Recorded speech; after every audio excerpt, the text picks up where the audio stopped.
memerlukan berbagai macam nutrisi untuk menunjang perkembangan dan pertumbuhan janin. Nutrisi yang diperlukan diantaranya makro dan mikronutrisi. Mikronutrisi merupakan komponen esensial bagi kesehatan ibu hamil dan janin.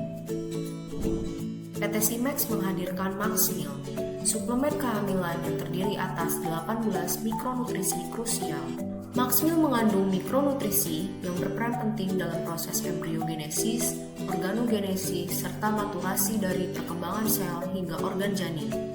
Maxmil mengandung mikronutrisi yang berperan penting dalam proses embriogenesis, organogenesis, serta maturasi dari perkembangan sel hingga organ janin. Maxmil terdiri atas 5 MTHF atau folat dalam bentuk aktif sebanyak 667 mikrogram, koral kalsium 100 mg, vitamin K2 45 mikrogram, zat besi 30 mg, serta 14 mikronutrisi lainnya. Seluruh komposisi tersebut ikut aktif berperan dalam proses seluler janin. Mikronutrisi pada Maxmil memiliki bioavailabilitas tinggi pada maternal, sehingga dapat masuk melalui plasenta dan menuju sirkulasi janin dalam jumlah yang cukup untuk membantu proses perkembangan intrasel janin. Mikronutrisi di Maxmil seperti 5 MTHF atau folat aktif, vitamin B kompleks, biotin, dan nikotinamid berperan dalam proses replikasi DNA dan sintesis protein. 5 MTHF dan vitamin B kompleks berperan dalam regulasi epigenetik atau proses pengemasan DNA, sehingga diharapkan proses tersebut dapat berjalan dengan baik. Dalam proses organogenesis, Maxmil menunjang proses pembelahan sel serta maturasi dari sistem organ janin. 18 mikronutrisi Maxmil memiliki peran masing-masing terhadap pembentukan organ. Sebagai contoh, pada perkembangan otak diperlukan DHA, 5 MTHF, kalium iodida, dan vitamin B12. Berikut ini merupakan peranan dari setiap mikronutrisi yang terkandung pada Maxmil. Kandungan Maxmil juga berperan pada sistem penyokong pertumbuhan janin seperti plasenta, cairan amnion, dan juga membran amnion. Sehingga diharapkan penyakit saat maternal dapat dicegah.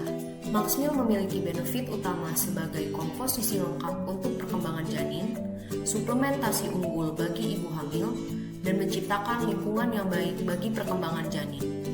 Dengan dosis rekomendasinya, yaitu 1 kali sehari, 1 kaplet salut selaput.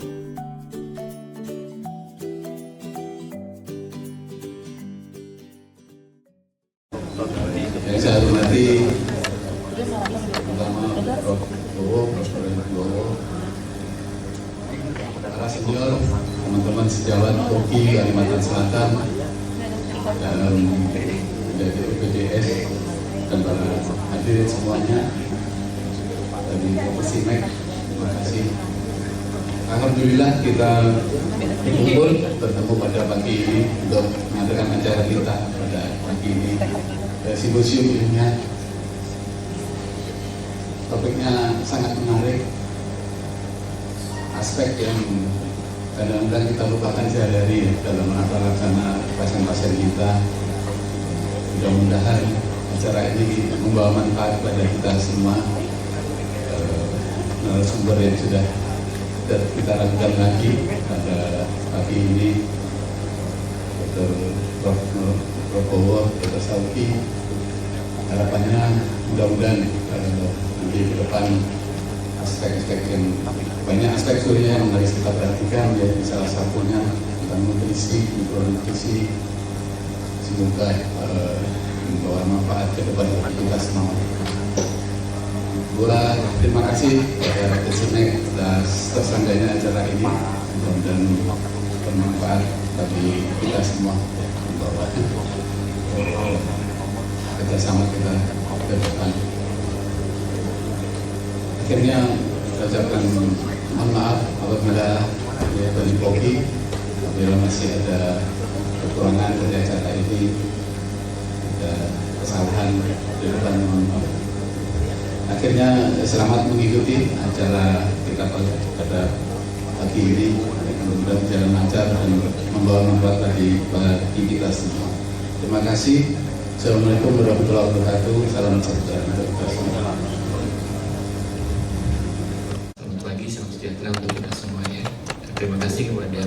Dr. Bambang, yang saya hormati guru kita semua ya, Prof. Bowo, para senior dan sejawat Objin sekalian, anggota Polikalse beserta presiden kita.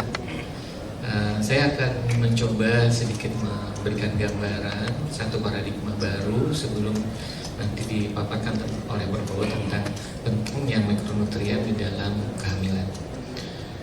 Jadi pada pagi ini saya akan bahas tentang new paradigma di dalam fertility, tentang support the mikronutrien di dalam proses spermatogenesis dan oogenesis.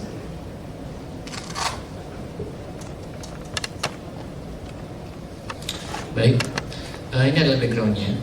Jadi keberhasilan kehamilan sebenarnya itu sangat ditentukan dari fase prakonsepsi ya. Jadi sejak awal sebelum kita mempersiapkan seseorang untuk hamil, itu kita harus berikan support sejak sekapan dia sudah menikah, tuh dari awal kita sudah harus berikan support.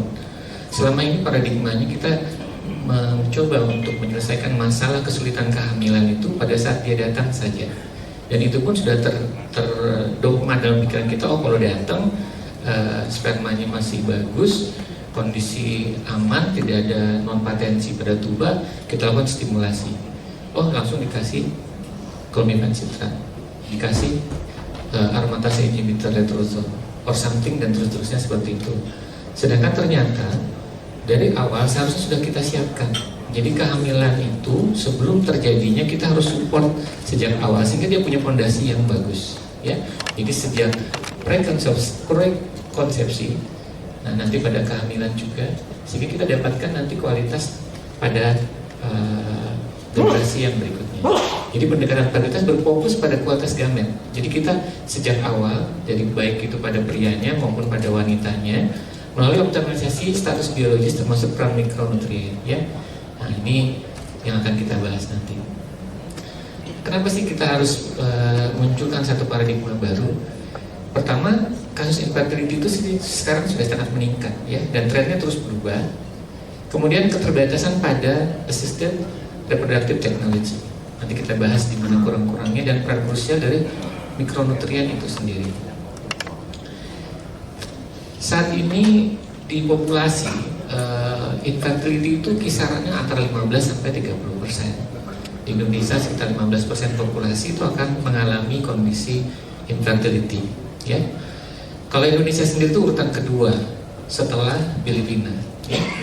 Nah, jadi kalau kita di Asia ini Filipina yang paling banyak kasus infertility. Jadi kalau di seluruh dunia Maldives itu salah satu yang paling banyak infertility. Ini berdasarkan dari penelitian tahun 2021. Penyebab infertility sendiri kan complicated ya. Jadi kita talent betul-betul kita memahami pasien kita itu person by person. Jadi setiap kita datang, dan ini ada dua yang kita hadapi ini, ada faktor prianya, ada faktor wanitanya. Nah, kenapa sih kesininya terus berubah ya, terus meningkat? Ternyata ada masalah stres, konsumsi alkohol, merokok, obesiti, dan pola makan yang buruk. Itu terjadi pada kita ya, makanan olahan, tingkat stres yang tinggi, kemudian ya yang obesity ya, obesity juga meningkat. Walaupun saat ini bagus trennya, banyak hobi lari, sebelum lari foto dulu, lebih banyak foto dari lari, sudah itu tinggal makan, nah itu ujungnya obesity juga ya. Faktor lingkungan, paparan polutan, pestisida dan logam berat ya, ini mungkin pada lingkungan industri akan meningkat. Nah, yang menjadi concern kita juga adalah yang mendasari dulu apa ya. Ternyata kalau kita Objin udah paham ya, kalau fertility ini kalau enggak PCOS, endometriosis, itu aja. Nanti kita lihat seberapa persentasenya hormonal problem, kalau pada pria paripokal, infeksi dan penyakit kronik lainnya. Saat ini kita dimudahkan karena sudah ada androlog, Dr. Jeffrey bisa bantu kita untuk menangani kasus-kasus pria. Nah, jadi lebih mudah lagi kita bisa menangani pada kasus-kasus infertility. Nah, untuk ini 30 tahun penelitiannya, di tahun trennya berubah dari tahun 90 ke 2021 itu berubah. Kalau female dan male ya otomatis tidak akan berubah sampai kapanpun karena ini merupakan utamanya. Tapi ternyata yang berubah kalau di tahun 90-an yang bermasalah itu adalah sexually transmitted infection. Sekarang berubah, justru PCOS lebih naik. Nah, kita tahu PCOS adalah masalah yang besar di fertility. Dia sangat dipengaruhi oleh pola hidup seseorang selain faktor genetik. Nah, untuk chlamydia infection, endometriosis tetap di urutannya. Nah, yang ada terjadi perubahan itu yang turun justru adalah urogenital congenital anomaly. Ini turun ke paling bawah, yang lainnya naik, ya. Nah, yang dari hal-hal yang ini banyak yang masih bisa kita modifikasi nantinya. Bahwasanya PCOS salah satu penyebab paling banyak secara khusus untuk infertilitas. Nah, sekarang apa sih keterbatasan dari ART ya? Kas dari kita melakukan entah itu IVF mau kita lakukan ITSI, selalu kendalanya adalah biaya, ya. Dan di Indonesia kasus fertilitas dan kosmetik tidak ditanggung oleh BPJS. Otomatis semua pemeriksaan harus dipersiapkan sejak awal oleh pasien, pembiayaan dan sebagainya. Biayanya tinggi, ya. Ini tidak semua pasangan pastinya. Kisaran IVF dari yang paling murah 60 juta bisa jadi sampai lebih 100 juta, tergantung kebutuhan dari couplesnya. Kemudian prosedur ini invasif, ya, karena faktor invasifnya. Nah, jadi ada hal-hal yang tidak nyaman pada saat opung pika, pada saat kita embrio transfer. Itu ada hal yang kurang nyaman pada pasien. Kemudian tingkat keberhasilannya juga bervariasi, ya. Jadi kisarannya 30-40 tergantung usia dan tergantung masalah sebenarnya. Apa dulu yang mendasarinya, ada adenomyosis atau tidak, endometriosis atau tidak, kualitas sperma suami seperti apa, itu akan menjadi masalah. Kalau di usia 35 tahun ke bawah tuh angka keberhasilannya justru meningkat lebih 55%. Tapi semakin meningkat usia pasangan, otomatis keberhasilannya akan menurun. Dan yang juga menjadi hal yang concern kita, dia tidak mengatasi akar masalah, ya. Jadi ART itu lebih ke arah solusi teknis aja. Dia pengen bagaimana sel telur itu dibuahi, dikembangkan dan dikembalikan lagi ke tubuh pasiennya. Tapi kalau di dalam tubuhnya ada masalah ya nggak bisa. Contoh, misalnya dia ada adenomyosis, angka kemungkinan terjadinya miscarriage pada saat kehamilan itu akan sangat tinggi, termasuk juga prematur dan sebagainya. Nah, itu juga harus menjadi perhatian kita, sehingga ini juga menjadi kenapa paradigma baru itu harus kita buat. Nah, sekarang peran krusial mikronutrien nanti akan dibahas tuntas oleh Prof. Bowo juga. Nah, jadi sejak kapan sih itu dibutuhkan? Nah, ini yang merupakan determinan penting, ya, pada proses seluler. Ini di level seluler yang akan kita bahas untuk mendukung kualitas gamet. Nah, tadi saya sudah bilang bahwasannya untuk fertility itu selalu ada dua sisi. Kita bicara oocyte, kita bicara sperm. Nah, sekarang kita bicara spermatogenesis dan oogenesis. Nah, apa sih peran mikronutrien? Dia akan sangat penting di dalam pembentukan dan pematangan sperma serta oosit yang sehat. Nanti untuk perannya akan kita jabarkan. Nah, dia memberikan perlindungan seluler. Nah, jadi ada efek antioksidan sehingga melindungi oosit dan sel sperma tadi dari stres oksidatif, sehingga nanti pada saat proses metilasi DNA-nya dia akan tidak terganggu. Kemudian, nah, mengenai regulasi hormonal, bahwa beberapa mikronutrien juga memberikan efek kepada hormonal seseorang. Nah, contoh pada vitamin D, vitamin K itu memiliki efek di dalam memberikan bagaimana dia mengeluarkan hormon, meningkatkan hormon testosteron pada pria dan SHBG pada wanita. Nah, kemudian meningkatkan keberhasilan konsepsi alami. Nah, ini memang data ilmiah, ini penelitiannya ada di sini semua. Suplementasi mikronutrien terbukti meningkatkan parameter sperma, oocyte dan outcome dari ART pada beberapa studi klinis. Jadi banyak penelitiannya. Jadi kalau kita sudah mensupport mikronutrien sejak sebelum terjadinya konsepsi, itu akan meningkatkan kemungkinan terjadinya kehamilan, mencegah untuk terjadinya keguguran. Nah, dan mencegah juga nanti permasalahan untuk kecacatan pada janin. Kita cegah itu sejak awal. Dan itu jauh-jauh hari sebelum kita melakukan proses persiapan kehamilan. Jadi bukan pas hari H-nya saja. Jadi kalau pasien sudah mengkonsumsi misalnya folic acid dari awal, itu sudah hal yang baik, justru kita appreciate. Nah, sekarang dari gametogenesis to epigenetic. Nah, sebenarnya komponen mikronutrien itu penting dia sejak menciptakan keseimbangan redox. Ya. Jadi pada proses spermatogenesis itu bergantung keseimbangan redox yang optimal. Nah, adanya stres oksidatif itu akan mengganggu. Nah, fungsi mikronutrien untuk memberikan perlindungan itu terhadap stres oksidatif, sehingga kemungkinan untuk terjadi kerusakan pada DNA itu akan menjadi lebih rendah. Di dalam proses mentilasi, ya, di dalam proses epigenetik itu ada perubahan ekspresi gen, sehingga tanpa merubah sekuens DNA-nya, nah ini akan di sini hal krusialnya terjadi, di mana apakah ini menjadi kualitas gamet yang bagus, wujudnya sperm atau oocyte yang bagus, atau malah menjadi sebaliknya. Nah, di sini mikronutrien bertindak sebagai cofactor enzim seluler yang mengatur semua proses jalur metabolik yang tepat untuk produksi gamet berkualitas tinggi, terutama sejak fase prekonsepsi. Nah, di bagian saya ini bagian prekonsepsi-konsepsi. Nah, sekarang kita masuk yang saya akan lebih fokus ke folik saja, karena ini yang salah satu yang krusial di dalam kita proses epigenetik dari metilasi DNA. Jadi asam folat itu penting dalam sintesis DNA, ya, dan proses metilasi, dan dalam perkembangan sperm dan oocyte. Ini dasar penelitiannya, tingkat protein optimal pada masa prekonsepsi terbukti meningkatkan kualitas oocyte, baik itu pada IVF maupun pada konsepsi alami. Namun defisiensi folat dapat menyebabkan masalah kromosom pada gamet yang berdampak negatif pada kesuburan, ya. Nah, jadi kalau gametnya kualitasnya jelek, entah itu dia spermnya atau oocyte-nya, otomatis embrio yang akan dihasilkan pun juga akan berpotensi masalah, ya. Nah, jadi sebenarnya kita selalu bicara, ini kenapa nih terjadi ini, dok? Oh, itu chromosomal problem. Ya, chromosomal problem itu maksudnya gimana kita mencegahnya, dok? Itu ranahnya Tuhan, ya. Nah, jadi gue banyak-banyak berdoa saja, ya. Nah, sehingga pasien tuh bingung gitu, apa yang mau didoanya gimana nih? Terus yang gimana nih maunya mau berubah nih?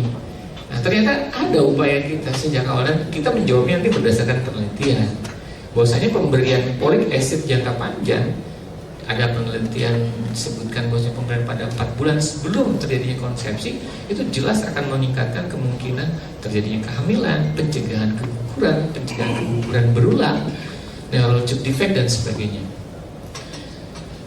Nah, ini studi menunjukkan bahwa defisiensi folat bagian faktor risiko infertilitas dikarenakan pertama adalah gangguan metabolisme homocysteine dan terjadinya polimorfisme genetik. Jadi terjadi MTHR, methylene tetrahydrofolat reduktase. Nah, ini terjadi polimorfisme. Nah, sehingga ini akan mengganggu dari kualitas gamet itu sendiri. Nah, sekarang hubungan folat homocysteine polimorfisme dari MTHR. Pertama, dampak dari hiperhomocysteine, ya, di dalam proses metilasi DNA itu akan terjadi perubahan homocysteine menjadi methionine. Nah, ini penting proses ini berlangsung lancar, karena kalau proses ini tidak berlangsung lancar, otomatis homocysteine akan terjadi penumpukan, termasuk juga nanti UNFA, unmetabolized folic acid, itu akan numpuk di darah. Ternyata masalah ini akan menimbulkan di kemudian harinya untuk masalah fertilitas, ya. Kekurangan folat menyebabkan peningkatan homocysteine yang mengganggu pada pria penurunan kualitas sperma, kalau pada wanita gangguan ovulasi, implantasi, dan risiko keguguran. Nah, karena saya di bidang FAIR, ya, saya lebih fokus ke sini nih.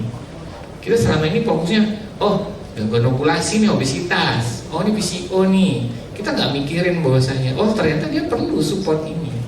Di level selnya dia membutuhkan support. Nah, yang paling sederhana asam folat, gampang sekali itu didapatkan, ya. Nah, nanti kita bahas apa kelebihannya. Nah, kemudian polimorfisme dari gen metilen tetrahidrofolat reduktase, ya. Nah, ini membuat enzim kurang efisien apabila terjadi mutasi mengubah asam folat menjadi bentuk aktif.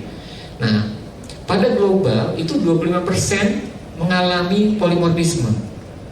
Nah, kalau di wilayah Asia Tenggara lebih meningkat lagi, 42%. Ini banyak faktor, masalah pola hidup, pola makan, dan sebagainya, sehingga terjadi mutasi gen ini. Karena kita wilayahnya Asia Tenggara, kita bisa bayangkan 42% dari populasi, dan bisa jadi itu kita, ya. Nah, jadi penting untuk kita support mikronutrien dari setiap pasangan yang menginginkan kehamilan. Nah, sekarang kita bahas tentang hubungan folat, homocysteine dan polimorfisme dari metilen tetrahidrofolat reduktase. Nah, sebenarnya ini adalah proses dari folic acid sampai dia bisa membantu di dalam proses metilasi DNA. Nah, dia pada proses metilasi.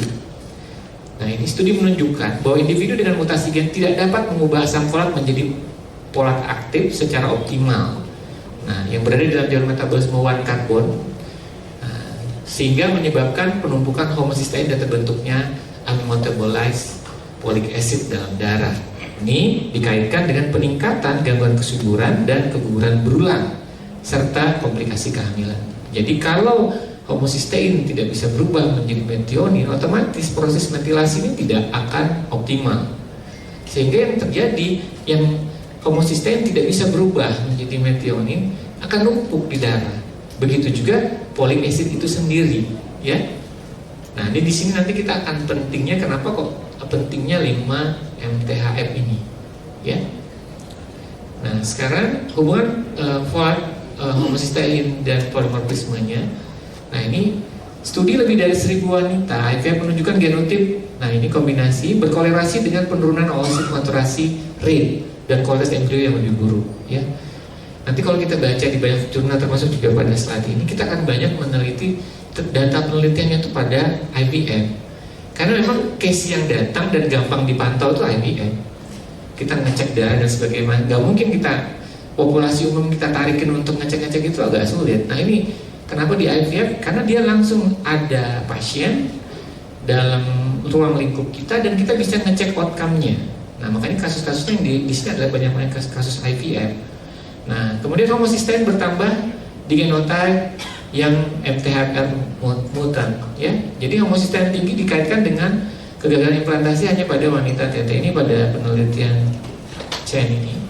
Nah, ini genotip yang TT menyebabkan kerentanan oosit akibat gangguan metilasi.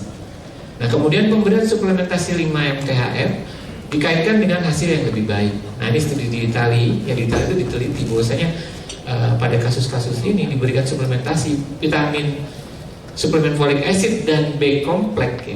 Jadi B kompleks itu penting, tidak hanya kita folic acid saja, ya. B kompleks, mau itu B6, B12 dan teman-temannya, mendukung kehamilan dan live birth pada wanita IVF dibandingkan folat saja. Nah, sekarang ini adalah bedanya antara folat biasa dan folat yang MTHF. Nah, kalau folat biasa ya dia bentuk sintesis dan tidak aktif, perlu dirubah dulu ke 5 MTHF tadi di dalam chart yang saya tampilkan. Tidak semua orang bisa mengubahnya, ya, terutama jika ada polimorfisme. Jadi di Asia Tenggara 42% kejadiannya, otomatis kejadian UMFA itu tinggi di kita. Nah, kemudian lebihnya dari 5 MTHF, ini generasi keempat dari asam folat, dia sudah dalam bentuk aktif, dia sudah jadi, dia sudah memotong rantai pembuatannya dalam bentuk aktif, tinggal digunakan untuk proses metilasi DNA. Siap digunakan langsung, ya. Nah, dia tidak tergantung pada enzim MTHFR.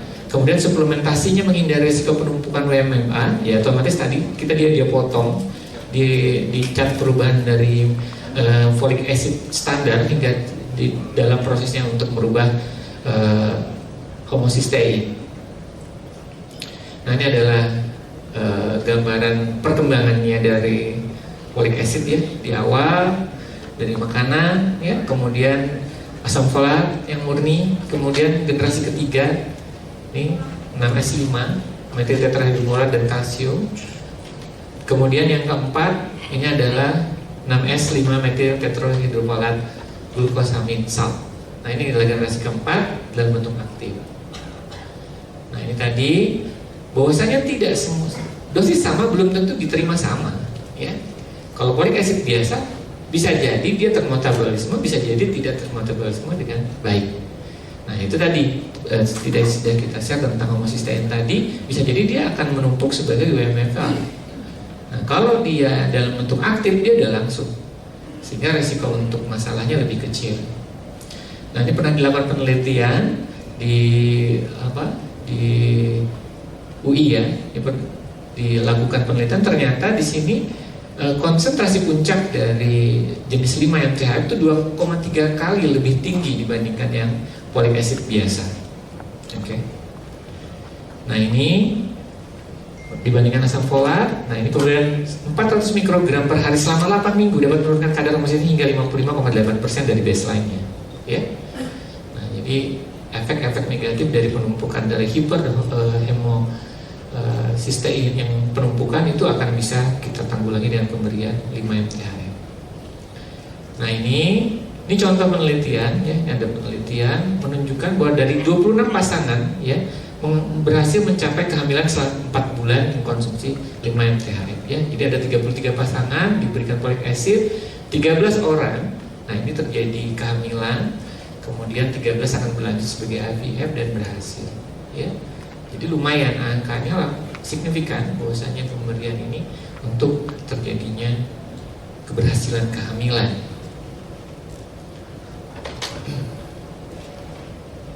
Nah ini mendukung metabolisme 1 karbon ya, selalu ada memasukkan gugus karbon di dalam proses metilasi DNA sehingga terbentuk spermatozoa yang matang ya. Nah, jadi mendukung spermatogenesis hampir di semua tahap penting spermatogenesis, baik itu mitosis meiosisnya, spermatogenesis melengkapi kapasitasnya. Nah, begitu juga. Nah, ini di dalam proses di oocyte sendiri, ya. Nah, penting pada maturasi dari meiotiknya pada fase metafase 2. Nah, kemudian nanti pada fungsi epigenetiknya akan mempengaruhi DNA dan histon itu sendiri. Apabila terjadi mutasi, maka akan memperburuk oogenesis, gangguan metilasi dan peningkatan toksisitas dari homocysteine. Ya. Nah, sehingga ini mendukung dalam proses metilasi DNA, pematangan homosit dan persiapan epigenetik. Ya.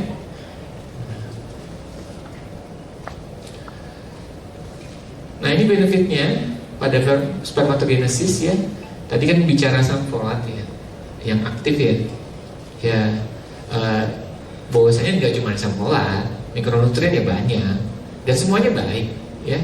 Nah, maksudnya kita penting untuk juga memberikan mikronutrien yang lain. Di sini dijelaskan masing-masing di manfaatnya B kompleks itu sendiri, di mitokondria, hormon, metilasi DNA dan sperma, kemudian biotin, nikotinoid, vitamin E, vitamin D3, vitamin K2, vitamin C, ya. Nah ini punya manfaat semua di level-level masing-masingnya. Tadi saya sempat singgung mengenai ada yang mempengaruhi hormonal, ada D3 sama vitamin K, ya. Nah itu mempengaruhi pada testosteron. Nah vit C juga, vit E juga. Jadi Anda berikan mikronutrien pada saat pasien-pasien infertil itu penting menurut saya. Apa saja dia punya manfaat di segala lininya. Tapi tetap rasional, ya, tetap rasional. Nah sekarang untuk oogenesis sendiri, nah ini yang lebih bersinggungan ke kita.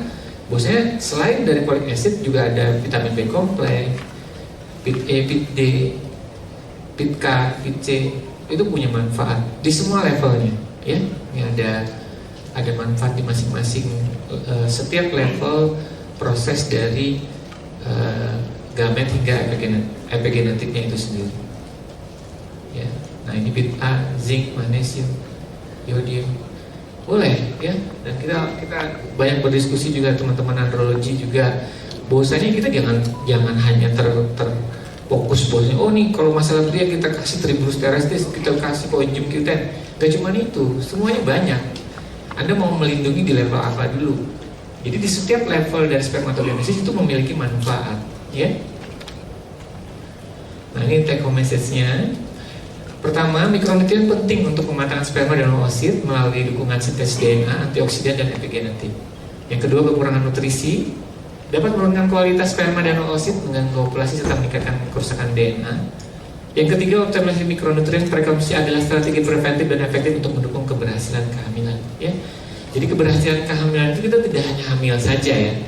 Kita infertil itu dinyatakan apabila dia tidak berhasil mendapatkan suatu kehamilan yang bisa bertahan. Istilahnya dia bayinya betul-betul dilahirkan hidup dan sehat, itu baru dinyatakan dia bukan infertil. Tapi kalau dia keguguran, dia prematur terus bayi meninggal, ya sama aja. Itu bagaimana kita mendesain dari sejak awal kehamilan, sebelum terjadinya kehamilan, itu menjadi penting, ya. Baik, nah ini minggu lalu ya, saya beserta residen saya, kita ikut pertandingan.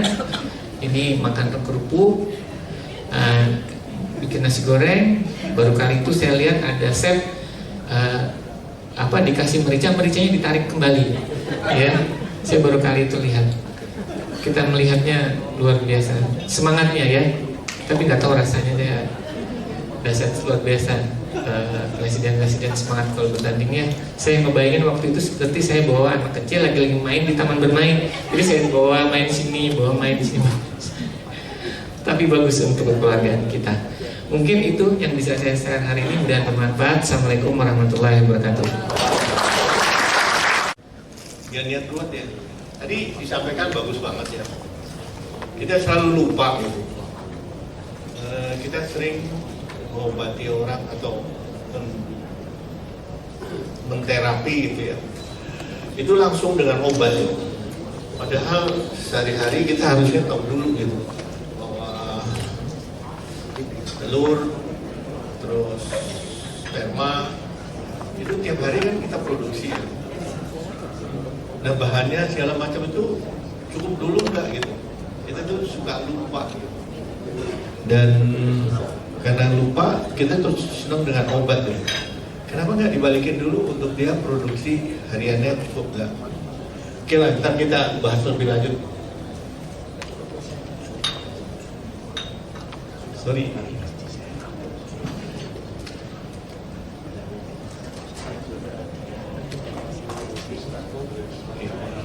Ini salah satu slide untuk gemeli sebetulnya. Kita bahwa kalau faktor nutrisi itu juga penting nanti di gemeli, salah satunya nih ya. Misalnya pada saat splitting, bagaimana embrio itu kan harusnya tidak membelah, cuma satu aja sehingga tidak menjadi dua gitu. Kalau dua nanti kita paling takut adalah paling ujung gitu. Nanti kembar siam dan seterusnya. Dan kemudian kehamilan itu sendiri bisa memberikan risiko untuk preeklamsi, preterm, fetal growth restriction, anemi, gestasional diabetes dan seterusnya. Dan ibunya tidak kalah penting mungkin depresi. Salah satu buku yang ditulis itu ada bintang film terkenal menyatakan dia menjadi depresi dan tidak mau hamil lagi gara-gara pengalaman selama hamil. Dan kemudian Vigo sudah menyatakan bahwa kalau kita berhubungan dengan adolescent, preconception, dan maternal, maka yang harus dipikirkan adalah pertama kali tentang nutrisi. Vigo juga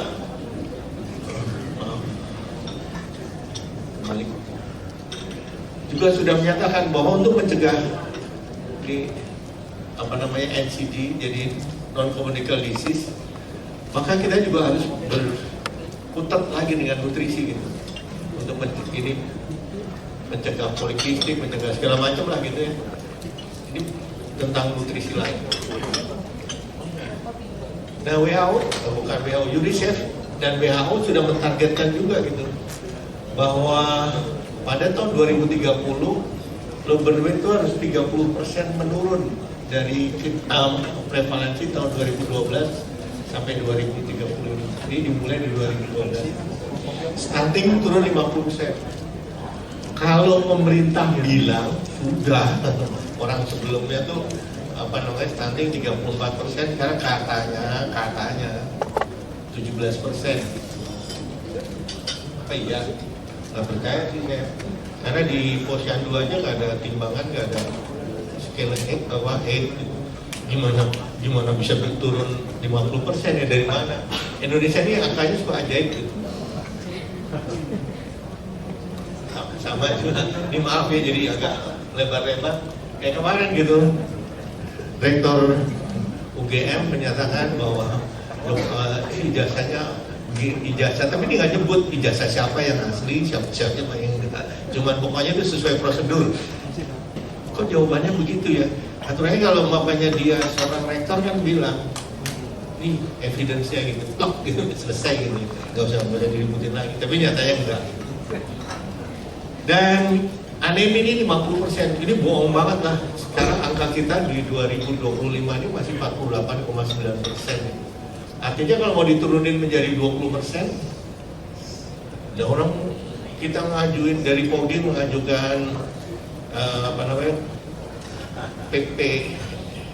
PNPK untuk anemia aja nggak, sampai sekarang nggak ditandatangani. Kenapa? Begitu ditandatangani Menkes, maka untuk anemi saja gitu ya, untuk memeriksa anemi saja, setiap tahun Kemkes harus menghabiskan uang 1,2 triliun. Ini langsung berhenti gitu. Kalau breastfeeding apalagi, gimana mau breastfeeding gitu? Orang makan ibunya aja kurang, cuma mie instan terus gitu. Dan ini child overweight, gimana nggak overweight gitu ya? Overweight itu jangan dipikir dia gizinya bagus ya. Overweight di sini adalah obesitas yang disebabkan karena kebanyakan makan karbohidrat saja gitu. Karena karbohidrat akan menjadi triglycerid, kemudian jadi lemak dan seterusnya. Nah ini yang paling penting konsep ini gitu.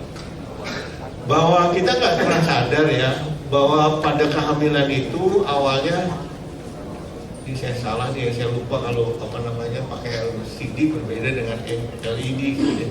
Maaf ya. Tapi gini ya, DESI 2 sehari-hari itu perempuan DESI 2 umurnya paling banter 2 minggu, betul nggak? Karena kan sebetulnya endometrium di 14 hari sampai 14 hari, kemudian 14 hari sampai kemudian 28 hari itu menjadi DESI 2 bergerak. Kalau tidak ada kehamilan maka dia selesai. Bisa bayangin nggak? Begitu hamil dia harus bertransformasi. Dia harus bertransformasi yang umurnya tadi cuma 2 minggu menjadi 36 minggu. Mudah nggak? Ada satu organ gitu ya, dia yang sehari-hari itu hidupnya cuma 2 minggu, tiba-tiba dia harus bertransformasi hidupnya menjadi 36 minggu. Itu aja udah dahsyat bener gitu kalau tahu. Kemudian dia harus menjamin atau menjamu plasenta yang juga hidupnya kurang lebih 34-36 minggu gitu. Atau kalau kita mau sedikit turunin lagi sampai dia maturasi dari Filiko realis dan sebagainya di 28-30 minggu, oke lah 30 minggu. Itu aja udah luar biasa gitu. Luar biasanya lagi dia harus menjamu janin, embrio yang kemudian menjadi janin yang punya kapasitas hidup sampai 80-100 tahun. Luar biasa nggak? Kalau buat saya luar biasa benar, karena saya suruh menjamu orang untuk sampai hidup 100 tahun menyerah aja. Ini luar biasa. Nah, untuk sampai sini maka diperlukan yang namanya cellular wellness dan stemness ini. Dan kemudian bagaimana melakukan cleaning dari cycle cell itu. Kalau tidak, maka nggak mungkin dia bisa menjamu si janin itu untuk bisa hidup sampai 100 tahun. Karena badan kita ini kan tergantung gitu. Dari waktu mulai embrio, kemudian menjadi janin dan seterusnya gitu. Nah, materi cycle inilah yang kemudian sangat penting gitu, konsep ini. Jadi hamil itu adalah suatu proses untuk menyediakan stemness atau kemampuan untuk menjadi stem cell yang luar biasa. Kalau itu tidak dicapai, selesai. Nah, kemudian kesalahan kita, kenapa dulu Nabi Adam bisa hidup sampai 1000 tahun, tapi sedangkan umat Muhammad cuma hidupnya 63 tahun. Nah, karena ini nih, proses stemness dan wellness ini yang nggak pernah diotak-atik ini. Nah, ini semua sangat bergantung dari nutrisi. Nah, nutrisi itu jangan dibilang cuma mikronutrien atau makronutrien, tapi semua, sampai yang kita tahu adalah ini fenol kita jarang sebut, air, mikrob, dan oksigen. Mikrob ini juga penting gitu. Contohnya adalah banyak sekali materi yang diproduksi oleh kuman yang ada di kolon kita. Nah, kalau kolon kita tuh jorok gitu ya, isinya preman, ya badan kita jadi preman. Jadi ya nggak usah khawatir itu ya. Koruptor tuh kalau diperiksa khususnya disbiosis semua. Bukan probiotika, semuanya gitu. Jadi kita harus ngerti betul gitu bahwa ini masalahnya, ya, masalah bangsa ini kalau nggak betulin ini nih, semua ini rumit nggak kelar-kelar gitu. Oke. Nah, berikutnya adalah kita tahu bahwa pada waktu 6 minggu pertama di awal-awal itu ya, itu kan kita tahu bahwa ekstrafilus trophoblast akan nutup spiral arteri. Maka di situ akan terjadi hipoksia yang hebat. Hipoksia ini akan mengaktifkan gen dari VEGF dan angiopoietin, yang kemudian karena gen ini sudah diaktifkan, otomatis enzimnya juga akan diaktifkan. Salah satu enzim yang diaktifkan adalah NADPH oksidase. Ini akan membuat produksi radikal bebas. Radikal bebas ini sangat bergantung gitu. Nanti kita tahu bahwa yang hebatnya lagi adalah hipoksia itu akan terjadi di DC2, di virus, dan di amnion sebetulnya. Dan kita tahu bahwa untuk di dalam rahim ibu hamil itu ada sekitar 600-an, dan sekitar dari 600 itu ada 100 sampai 120 spiral arteri yang akan dimodifikasi untuk menunjang plasenta. Nah, kemudian kalau radikal bebas ini pada level yang sangat rendah, dia hanya akan menyebabkan sel itu diem aja gitu, nggak hidup agak, berkembang juga enggak gitu. Tetapi begitu dia agak naik sedikit, dia akan bersifat redox homeostasis. Nah, redox homeostasis ini pada level awal dan kemudian pertengahan, ini akan menyebabkan cell growth dan adaptive gene expression. Nah, dua inilah yang kemudian akan menginduksi untuk terjadinya stemness ini. Jadi radikal bebas perlu, cuma tidak boleh sampai stres. Kalau sampai radikal bebasnya berlebihan, dia akan menyebabkan senescence, apoptosis, nekrosis, kemudian cellular damage. Nah, ini yang tidak boleh. Tapi di awal ini dibutuhkan. Itulah hebatnya Tuhan membuat dia harus melewati fase hipoksia gitu. Kita tahu di badan kita ini oksigen sekitar 24%, sedangkan di uterus itu cuma 6% itu oksigen kontennya gitu. Nah, apakah ada evidence bahwa tubuh kita kaya dengan stem cell? Banyak. Salah satunya yang saya nukil gitu ya, ini cuman amnion. Amnion itu sudah memenuhi syarat untuk kestemnessan dan stem cell.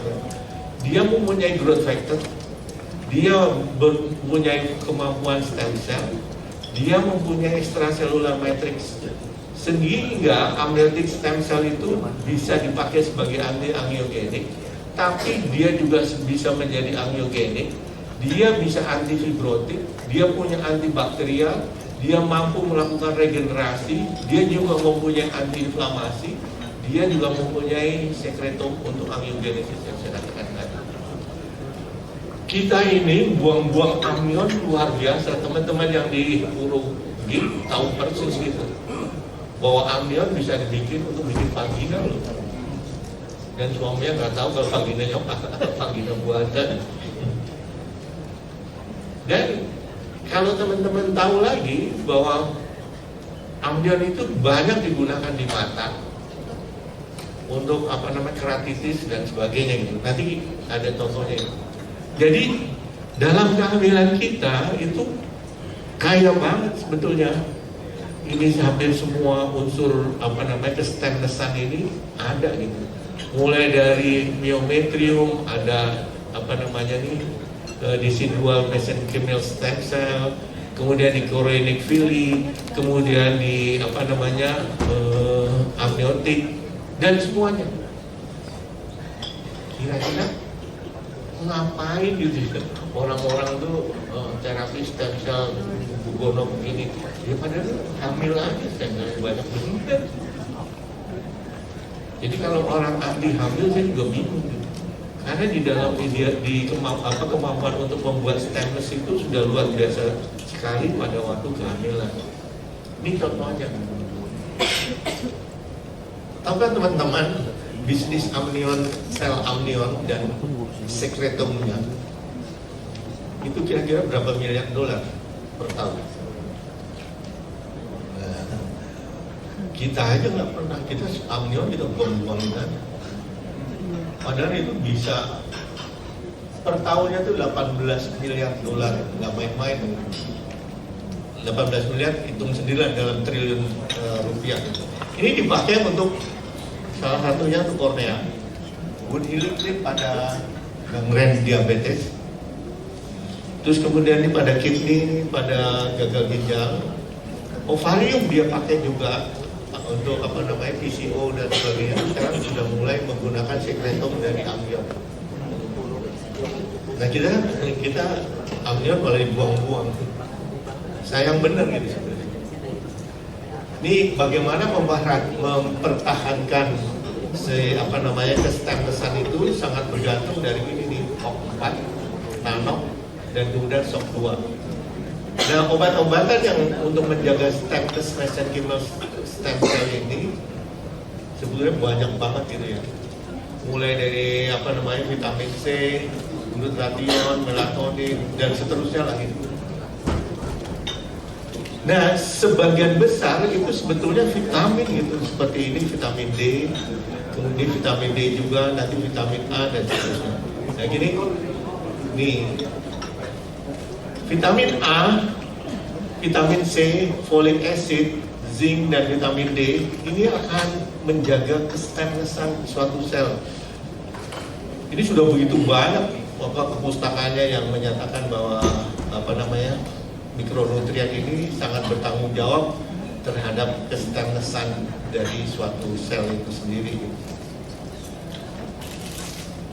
Ini beberapa makanan yang kemudian menginduksi kestemnesan, seperti kalau kita makan kedelai, kemudian kita makan misalnya alpukat, tuh di sana ada B3 dan B6 gitu, kemudian cahaya matahari. Sedangkan kalau kita minum alkohol atau kita makan makanan yang junk food atau yang tinggi fruktosa seperti sirup dan sebagainya, maka justru ini akan menginduksi kerusakan stem cell itu sendiri. Nah, ini yang lebih kita pernah ngebayang nggak ya, bahwa membangun janin itu sebetulnya dari satu sel menjadi 37 triliun sel. Kan kita nggak pernah mikir, pokoknya toto dari spermanya ngecret, kemudian jadi telat gitu, terus bunting, udah pokoknya nggak mikir gitu. Satu janin itu sebetulnya berapa triliun sel sih? Coba kalau Anda bayangkan gitu ya, bahwa dari sperma dan ovum yang menyatu dan kemudian menjadi zigot dan kemudian menjadi 37 triliun sel. Kira-kira gitu ya, kalau Anda membangun rumah dengan 37 triliun material, kira-kira butuh berapa? Nah kita tuh cuman pokoknya apa namanya, nggak di apa, kebesaran Tuhan tuh diabaikan, terus kemudian cuman kagum, nggak kagum gitu, nganggap itu biasa aja gitu. Padahal luar biasa. Nah kita tahu bahwa di dalam dari sel menjadi tisu, menjadi organ, menjadi sistem, akhirnya menjadi human gitu. Di apa namanya, di badan kita aja misalnya tisu itu kan ada mesoderm, endoderm, ada endoderm gitu. Itu aja udah kita, kemudian organ yang begitu banyak itu ada organ. Nah ini semua sebetulnya membutuhkan nutrisi untuk ini. Sedangkan cetak biru kita nggak usah ngomong ya, cetak biru itu artinya kromosom, gen segala macam itu udah dibuat sama Allah, sudah ya udahlah, otak kita nggak akan nyampe gitu. Jadi artinya suatu kehamilan itu dibentuk dari genetik dan kemudian environment factor. Kalau terjadi kelainan atau terjadi gangguan, maka normal development pathway ini akan menjadi abnormal dan akan terjadi tissue organ malformation yang kemudian akan melahirkan suatu birth defect gitu. Jadi sebetulnya ini yang paling penting tadi sudah disebut oleh Dr. Sauki, bahwa kita harus mempersiapkan ini nih, dari awal ini. Nah terus kemudian kita berbicara siapa paling penting, ya bukan paling penting ya, pemain utama pertama-tama. Kenapa orang itu dari dulu makan sayuran gitu? Kenapa Tuhan menyediakan tumbuhan lebih banyak dari hewan? Kata kunci adalah one carbon metabolism. Kita tahu bahwa kita sehari-hari akan makan daun gitu ya. Daun itu ini nih, daun-daunan. Ini ada dietary folat gitu ya, jadi yang alami gitu ya. Tapi ini untuk menjadi zat yang aktif 5-metil tetrahidrofolat ini melewati rangkaian yang begitu banyak nih. Mulai dari dihidrofolat redutase, terus metil tetrahidrofolat, ini dihidrofolat redutase aja udah berapa kali gitu, 4 kali. Belum lagi dia akan harus melewati PCFT ini ya, proton coupled folat transport gitu. Ini nanti bergantung lagi, enggak, kalau jelasin ini nanti teman-teman muntah lagi, jadi jawab saja ya. Yang berikutnya adalah folic acid sendiri yang diberikan sehari-hari oleh teman-teman, itu juga membentukkan yang namanya dihidrofolat redutase akan menjadi dihidrofolat, yang kemudian oleh dihidrofolat redutase ini akan dirubah menjadi tetrahidrofolat. Tetrahidrofolat dengan dirubah lagi oleh metil tetrahidrofolat redutase menjadi 5-metil tetrahidrofolat.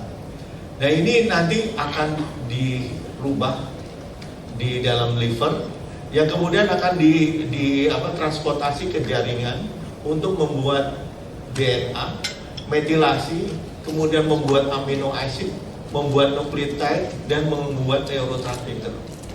Jadi kalau kekurangan 5-metil tetrahidrofolat ini salah satunya karena dia membentuk neurotransmitter, dia bisa menjadi depresi dan kemudian juga tidak cerdas. Nah kemudian nanti neurotransmitter ini berhubungan juga dengan besi gitu, karena besi akan menentukan dopamin dan serotonin dan seterusnya. Kalau kita memberikan folic acid, ini akan ada dampaknya gitu. Karena folic acid ini tidak semuanya yang masuk bisa dirubah menjadi 5-metil tetrahidrofolat.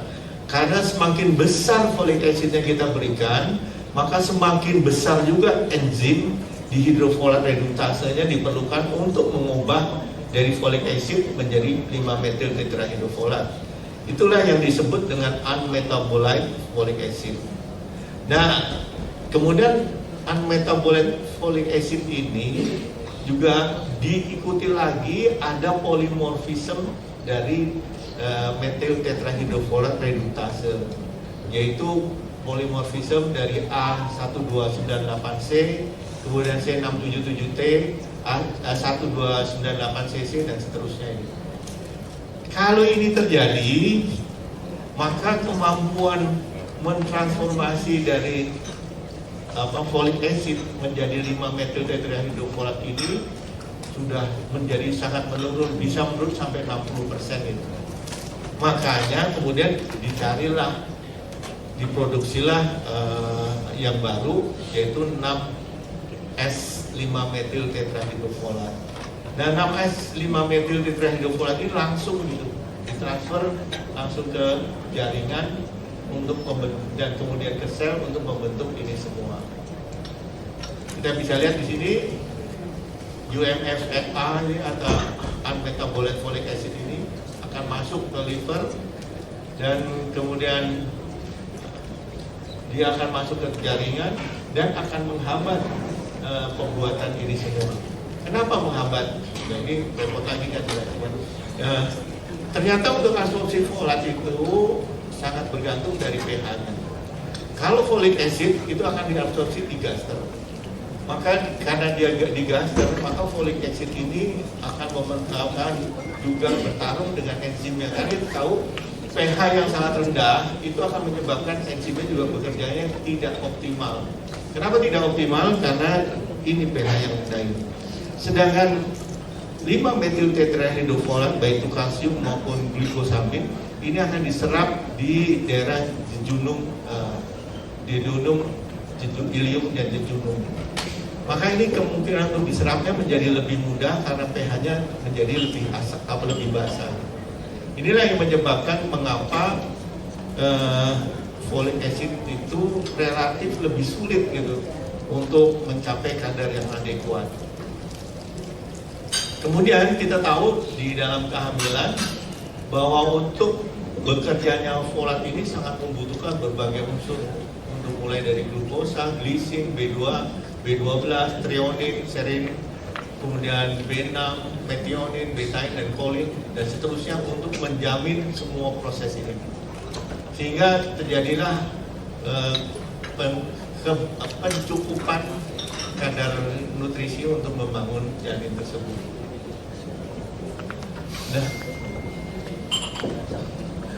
Nah, one carbon metabolism itu karena dia berhubungan dengan caloric restriction, kita tahu bahwa sirkulasi, kemudian insulin signaling, kemudian maintenance restriction dan sebagainya.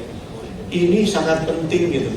Kenapa folat, ada folat cycle gini, ada maintenance cycle, ada transsulfuration pathway ini yang akan menjadikan suatu cycle di sel akan berjalan dengan paripurna.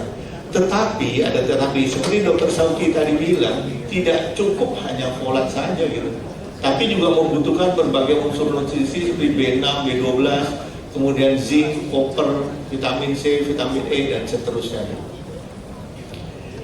Mengapa folic acid itu sebaiknya sekarang mulai harus diganti dengan metil tetrahidrofolat?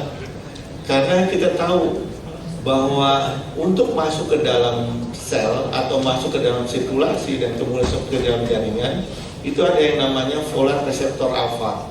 Folat reseptor alfa ini ternyata afinitasnya terhadap folic acid itu sampai 2000 kali lipat dibanding 5-metil folat ini.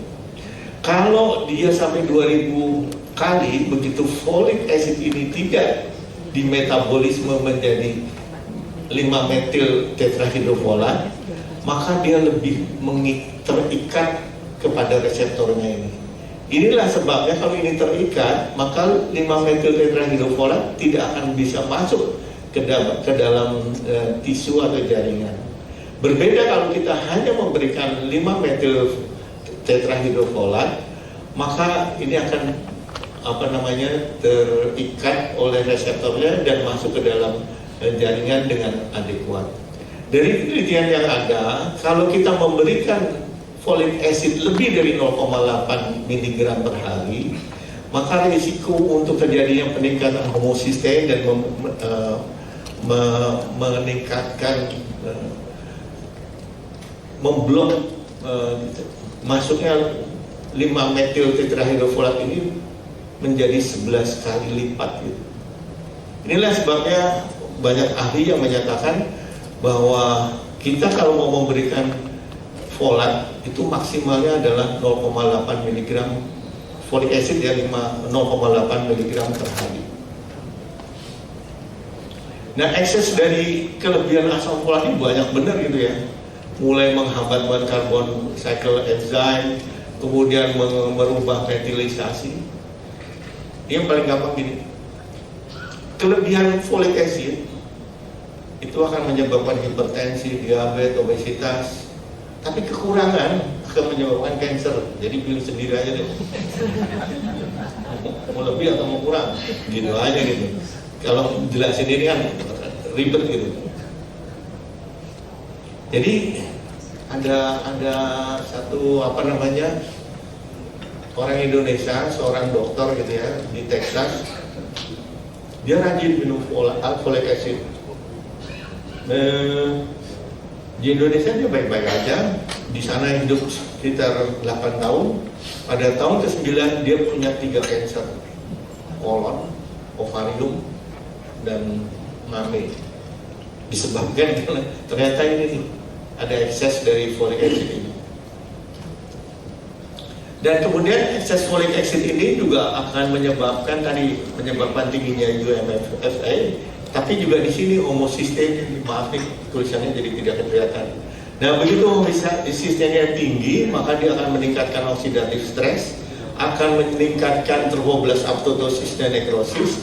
Dia juga akan menurunkan beta sel tadi yang saya bilang menyebabkan diabetes. Dia juga menurunkan HCG secretion. Lah kalau HCG secretionnya sudah dari awal menurun, ini akan jadi preeklamsi, keguguran dan seterusnya. Kalau trofoblastnya matinya banyak, maka dia akan jadi preeklamsi, menjadi IUGR, menjadi preterm dan seterusnya. Jadi inilah begitu banyaknya fungsi dari 5-metil tetrahidrofolat. Dan polimorfisme dari metil tetrahidrofolat redutase ini ternyata cukup besar di Indonesia, sekitar 16-40%. Dan kita tahu bahwa kapasitas dari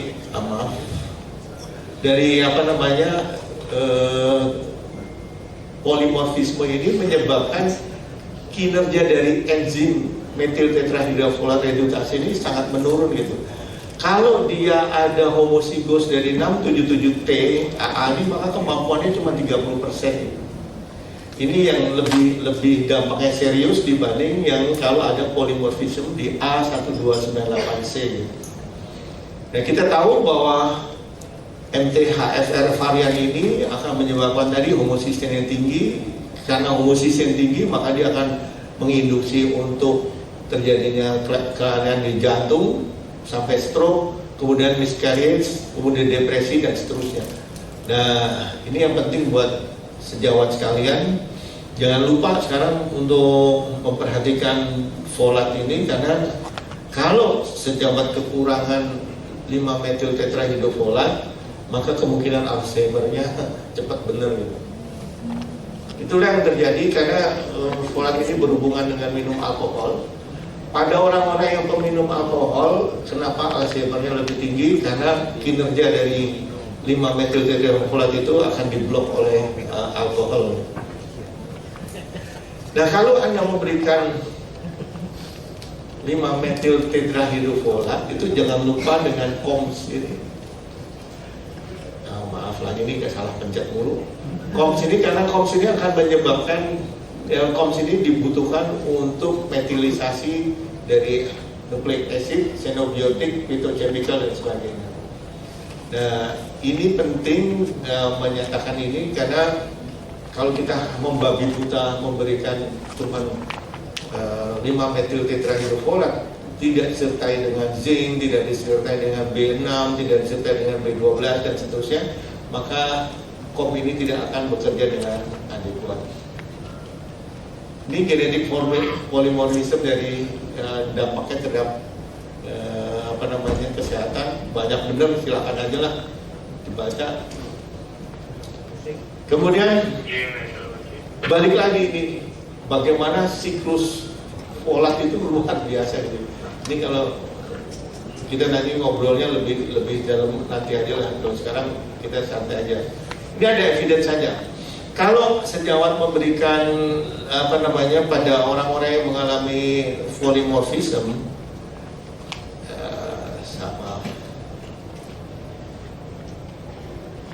pada yang mengalami polymorphisme, ini ada squasi, penelitian squasi. Dia diberikan 6S 5-metil tetrahydrofolat, kemudian diganti dengan folat diganti dengan M. Kita bisa lihat di sini bahwa ini akan terjadi peningkatan. Tadi yang ini penelitiannya menunjukkan bahwa pemberian 5-metil tetrahydrofolat itu meningkatkan secara cepat dalam waktu 30 menit aja plasma folat itu. Sehingga ini cepat adekuat di plasma dan kemudian ditransfer ke dalam sel, sehingga sel akan melakukan metabolisme yang adekuat. Walaupun pasien itu mengalami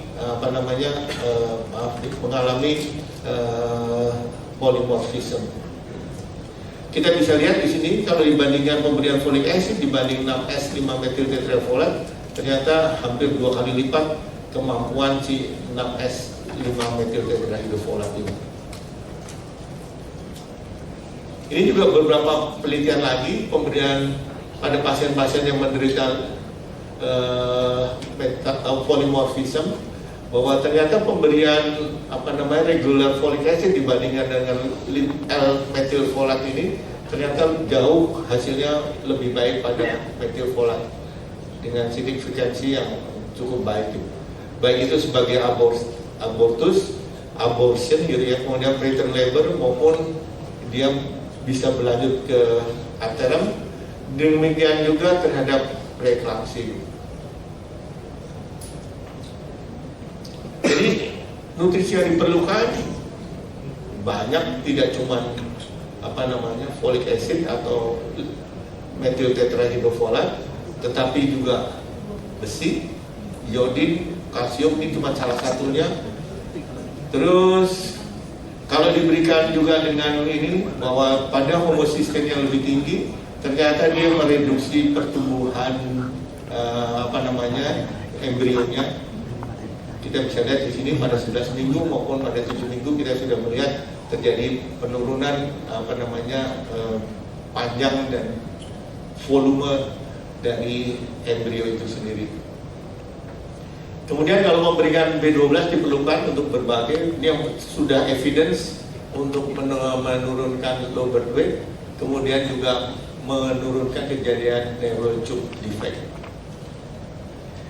Ini lagi-lagi bahwa tidak cukup hanya memberikan mikronutrien, tapi juga perlu memberikan makro, contohnya di sini protein gitu ya, terutama beberapa asam amino esensial. Nah ini ada evidence di Cina yang cukup menarik gitu ya, bahwa pada folic acid bukan suplementasi ya, tapi fortifikasi folic acid. Sejak diberikan fortifikasi folic acid di tahun 2010 di Cina itu terjadi penurunan neural tube defect, tapi peningkatan kelainan jantung yang sangat meningkat. Jadi ternyata pemberian folic acid ini sekarang ditengarai tidak bisa diberikan hanya folic acid, tapi harus disertai mikronutrien lainnya. Itulah kemudian WHO sudah sekitar 5 tahun yang lalu sudah mulai merubah pemberian IFA atau iron folic acid tapi dengan MMS, karena banyak sekali temuan-temuan yang berhubungan dengan hal ini. Kemudian kelainan jantung itu sendiri kalau kita perhatikan ya, kan misalnya kita contohnya VSD ini karena paling banyak kelainan jantung yang kita jumpai. Tapi kalau kita mau menyatakan dia sesuatu menjadi masalah atau tidak, kita kesulitannya adalah bahwa kelainan ventricular septal defect ini bisa bisa kecil gitu ya, misalnya cuma segini gitu ya, bisa juga lebar bener gitu. Ini ternyata sangat bergantung lagi ketersediaan nutrisi untuk membangun jantung itu sendiri. Dan kita tahu juga bahwa step-step pembentukan septum ini sangat bergantung hari demi hari. Kalau terjadinya di 22, maka ini hampir sebagian besar septum ini tidak terbentuk. Tapi kalau dia di 36, maka septum di daerah sini, di daerah Crocs ini yang bermasalah. Jadi bagaimana fungsi nutrisi itu sangat penting karena dia sangat menentukan, misalnya di jantung ini untuk membangun septum ini bergantung hari demi hari dia ketersediaannya seperti apa. Inilah yang bisa menjelaskan mengapa kelainan di VSD itu bermacam-macam gitu. Tidak cuma satu itu, karena bergantung pada hari keberapa dia mengalami kekurangan nutrisi. Ini juga salah satu adalah vitamin A dalam berhubungan juga untuk menurunkan kejadian kelainan di jantung. Jadi kalau untuk mencegah berdefek, terutama di jantung, kita membutuhkan mineral seperti zinc, Cu, Fe, Mn, kemudian vitamin A, B kompleks, itu termasuk methyl tetrahydrofolat, vitamin C, juga UPA, essential amino acid, dan juga tidak kalah penting adalah mengontrol gula darah. Nah, setelah kita berbicara tentang stemness, berikutnya kita berbicara tentang cellular death. Ini lebih mabuk lagi. Kita lihat bahwa kalau terjadi radikal bebas yang berlebihan, pada awalnya sel itu akan mengalami senescence. Senescence itu artinya berhenti tumbuh itu, kemudian mati. Atau apoptosis, matinya masih terprogram. Kalau sudah mulai tidak terprogram, dia akan jadi nekrosis dan cellular damage. Nah, di dalam tubuh kita ini, nggak usah tubuh lah, di tromoblast dan juga di DC2, kematian sel ini begitu bervariasi. Variasinya, kompleksitinya sebegitu hebatnya gitu. Terus kemudian, maaf ya, preeklamsi cuman ke PLG pret, saya bilang. Kenapa pret? Nah, kematian selnya udah banyak bener, rupa-rupa. Jadi kasarnya kalau sejawat mau mencari biomarker untuk preeklamsi, pretermahidal, sampai kapanpun saya yakin nggak akan ketemu. Kecuali sejawat bisa menemukan bahwa semua kematian sel harus melewati zat itu. Nah, itu baru bisa. Jadi ini saya mau ngomong clue pada adik-adik kalau yang mau meneliti. Kita ini kan seneng ya, dulu memeriksa sitokain, memeriksa komplement, memeriksa apa, yang nggak bakal ketemu orang itu cuma mediator, sedangkan utamanya di sini nih, kompleksitas dari kematian sel itu sendiri. Nah, kenapa sel death ini penting gitu? Karena sel death ini walaupun kompleks, tapi ini vital gitu, utama untuk development, homeostasis, dan disease prevention. Tanpa kita memahami sel death ini sendiri, lupain, kita tidak akan bisa mencegah, baik itu pada cancer, baik itu pada preeklamsi maupun infertilitas. Kenapa? Nah, ini gambar ini saya senang banget gitu ya. Karena kalau apoptosis, maka debrisnya itu bisa dipakai oleh jaringan sekitarnya itu untuk membangun sel baru. Sedangkan kalau dia nekrosis, maka kerusakan ini juga malah merusak sel-sel sekelilingnya gitu. Karena dia sifatnya yang sangat toksik, bahkan materialnya ini bisa ditransformasi ke luar sel, ke luar jaringan, bahkan sampai ke sistemik gitu. Dan ini yang saya tidak terlalu setuju. Misalnya kalau ada anak panas, biarin aja, tubuh akan mengendalikan sendiri. Waduh, statement yang ini akan saya buktikan ini. Kalau anak panas terus kemudian dia mati, akibat panasnya itu mati selnya itu apoptotik, ya masih begini gitu di tisunya. Ya ada jeda-jeda dikit gitu. Tetapi kalau dia matinya karena nekrosis, maka kalau terjadi recovery juga, ini ada celah yang begitu besar. Kira-kira nih, kalau di ginjal celahnya besar-besar gini, misalnya dia mampu membuat eritropoietin adekuat nggak? Enggak. Kalau otaknya ada celah-celah gini, kira-kira bisa mikir bener nggak? Enggak. Jadi kalau sejawat punya anak, buat cepet-cepetnya udah sembuh. Nggak apa-apa, panas ya, ntar sembuh sendiri. Tapi akibatnya 5-10 tahun lagi mungkin otaknya jadi nggak bisa mikir benar, ginjalnya tidak bekerja dengan adekuat dan seterusnya.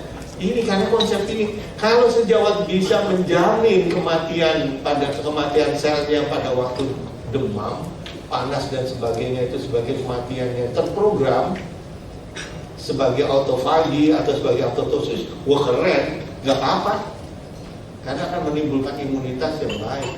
Tetapi kalau ini hancur. Ini makanya konsep-konsep ini harus mulai kita rubah gitu. Nah, padahal ini Bapak George Smolf ini sudah membuktikan sejak tahun 1893 bahwa debris pasien eklamsi yang namanya trofoblast itu ada di paru-paru. Ini membuktikan gitu bahwa hasil kematian sel itu dikirim kemana-mana gitu, bukan cuma di situ doang gitu, tapi juga sampai ke paru-paru dan seterusnya. Dan kemudian diperkuat oleh penelitiannya Yupers yang ternyata di abnormal kehamilan juga ada ini debris, bahkan pada kehamilan arterial itu ada 150.000 sisial node yang dikirim ke paru-paru untuk dieliminasi. Kalau kematiannya ini karena apoptosis, oke. Tapi kalau di nekrosis, ini ceritanya nanti ada di sini. Ini bukti lagi dari Benezke menemukan sel-sel trofoblast yang ada di dari hasil otopsi di paru-paru. Kalau dia dalam bentuk nekrotik, ternyata menginduce preeklamsi ini kan. Ini papernya banyak, ini grup Chamberlain terutama. Sedangkan kalau bentuknya apoptosis, dia justru sifatnya memprotek endothelial cell untuk tidak aktif gitu, atau tidak menyebabkan vasospasme. Demikian juga pada Prater. Prater itu sebetulnya juga sama aja, kematian sel aja gitu. Ini kalau kematian sel dan sisi trofoblast dan sebagainya, maka dia akan mengakibatkan aktivitas dari sini, maka akan menyebabkan kontraksi dan sebagainya.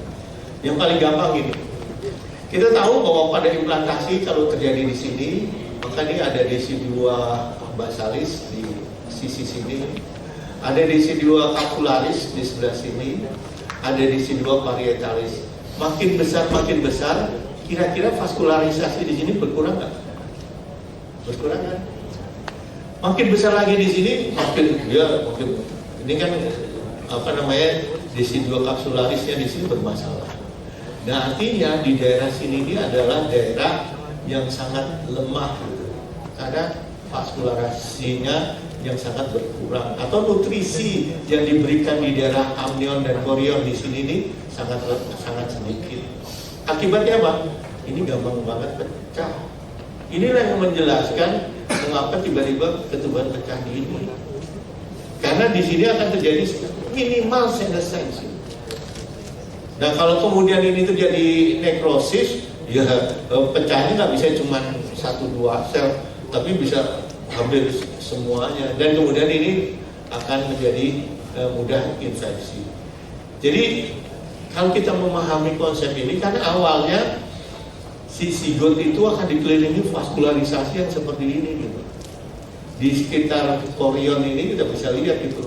Ini kan vaskularisasi luar biasa. Ini amnionnya kan nanti juga akan menyatu. Nah, ini semua bergantung nutrisi lagi, mulai dari sisi tepi sel, dinding sel yang sangat membutuhkan DHA, vitamin E, kolin, folat. Demikian juga di dalam mitokondria dan sebagainya. Kalau dia matinya dalam bentuk apoptosis, autofagi maupun autofagi ini, maka dia akan aman-aman aja gitu. Maka akan terjadi namanya nutrient recycling. Tetapi kalau dia matinya dalam nekroptosis atau nekrosis, nah ini jadi masalah. Atau apoptosisnya berlebihan, maka kalau apoptosisnya berlebihan akan menimbulkan secondary nekrosis. Masalah adalah ini yang semua peneliti sebetulnya ngaco. Kenapa ngaco? Kalau kita pahami seperti tadi bahwa tidak ada satupun yang menyatakan bahwa dia hanya memerlukan satu jenis nutrisi, nggak bisa, dia harus diberikan. Jadi no single nutrient is responsible untuk terjadinya kelainan. Jadi kalau mamanya ada mencegah preeklamsi dengan vitamin D, omong kosong. Dengan folat aja, omong kosong gitu. Ini yang pertama konsepnya. Yang kemudian, yang kedua, bahwa tidak ada wanita hamil, seorang wanita hamil pun yang sebetulnya dengan minum suplemen itu akan terpenuhi semua kebutuhannya gitu. Nah, ini yang paling penting lagi. Kalau kita memberikan vitamin D tanpa tahu misalnya enzim CYP27B1-nya bekerja dengan benar, maka vitamin D juga nggak akan bekerja. Kalau memberikan vitamin D, tapi vitamin D binding protein dan albuminnya tidak adekuat, maka delivery vitamin D ke jaringan juga tidak akan terjadi. Kalau vitamin D reseptornya kemudian terjadi polimorfisme, misalnya vokal, ini akan lebih memudahkan terjadinya preterm, gestasional diabetes, fetal atau bayinya menjadi kecil. Atau kalau apal, maka dia akan juga menyebabkan preterm, gestasional diabetes, juga berat badannya juga bermasalah. Kalau cakal, ini akan utamanya ke gestasional diabetes. Kemudian kalau memberikan vitamin D ternyata magnesiumnya kurang, maka sintesis dan metabolisme vitamin D dan aktivasi dari vitamin D juga bermasalah. Kalau memberikan vitamin D ternyata vitamin A-nya juga tidak adekuat, maka yang non-calcemic effect dari vitamin D ini tidak akan bekerja. Jadi pahami dulu gitu. Makanya saya juga lucu-lucuan aja gitu. Kalau ada yang bilang cuma vitamin D aja, ya udah, nggak bisa. Kalau vitamin D ketinggian, nanti vitamin K2-nya tidak adekuat, itu vitamin D akan di-kick seluruhnya di tulang, di sirkulasi. Butuh 12 bulan untuk mencapai kadar 40. Tetapi kalau memberikan 10.000 ini cukup cepat, dalam 2 bulan dia akan capai. Jadi makanya ya nutrisi ini susahnya itu. Dan akhirnya saya mau menyatakan bahwa hipoksia itu akan ditentukan oleh cellular wellness-nya. Apakah dia akan membentuk radikal bebas? Kemudian radikal bebas akan menyebabkan inflamasi. Inflamasi akan menimbulkan kematian sel.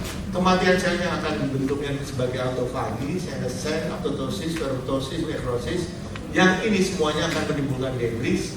Debris yang akan di cleaning oleh makrofag. Kalau debris dari nekrosis, ferroptosis ini akan menimbulkan aktivasi dari M1. Kalau M1 menyebabkan inflamasi lagi, maka ini akan terjadi sirkulus vesiculosus yang luar biasa. Sedangkan kalau debrisnya itu sebagai autofagi atau apoptosis, maka ini akan mengaktifkan M2. M2 akan menyebabkan dia akan menjadi bisa menjadi nutrisi lagi untuk selular sekelilingnya, sehingga terjadilah selular stemness. Ini jadi kuncinya nanti semua muter-muter cuma di sini aja gitu. Nah ini sangat berhubungan dengan berbagai unsur nutrisi yang ada di bawah ini. Akhirnya kalau BPJS gimana? Itu gampang juga. Tolong makan yang komplit dan adekuat. Karena ini akan menimbulkan cellular wellness. Cellular wellness akan menimbulkan cellular stemness. Cellular status akan menyebabkan appropriate cellular proliferasi, shaping, function, dan koordinasi. Ini akan membuat program sel death. Ini akan mengakibatkan clean cellular debris. Ini akan menyebabkan makrophag tipe 2 klinik. Kemudian akan terjadilah optimal fetal growth dan development. Kuncinya ini. Ini apa sih complete adequate nutrition? Sebetulnya ini maaf ya untuk yang beragama lain. Kalau di Islam jelas, Anda tidak boleh mengesahkan apapun kecuali Allah. Artinya semakin diversity, artinya makannya semakin kompleks, makin variasinya makin banyak, itu yang paling bagus. Karena yang ada di wortel tidak ada yang di tomat. Apa yang ada di wortel dan tomat tidak ada di sawi. Jadi diversity nutrition itu sangat penting dan adekuasinya. Makanya saya kalau mamanya, ya maaf deh, kalau tadi makan di bawah, di bawah di atas ya, di atas, saya cuma diversity-nya nggak ada, semuanya karbo. Sedih saya. Sayurannya nggak banyak, jadi nggak banyak, maaf ya perempuan ini. Nah itu harus jadi dokter dan sebagainya itu harus bekerja ini nih, bekerja untuk mengadekuatkan ini. Jadi nanti kalau mamanya berbicara lebih jauh lagi, ini lebih dasar. Itu tugasnya dokter Sauki. Tahu nggak? Sperma nggak ada apa-apanya sama sel telur. Sel telur itu punya 100.000 mitokondria yang nanti akan dibelah dua untuk anak-anaknya. Jadi kalau ibunya mitokondrianya cukup banget gitu, sampai terbukti dia bisa berumur 100 tahun gitu, jangan khawatir, anaknya pasti sehat juga gitu. Karena dapat mitokondria udah banyak. Tapi kalau ibunya penyakit kan umur 30 tahun mati, hati-hati anaknya. Serius, karena mitokondrianya lebih sedikit. Saya nggak nakut-nakutin. Cari apa namanya di tabulasi lah, tanya-tanya. Jadi ibu-ibu tolong sehat bener. Kalau berani. Kan syaratnya cuma itu doang. Kalau berani dan kuat. Kalau Iwan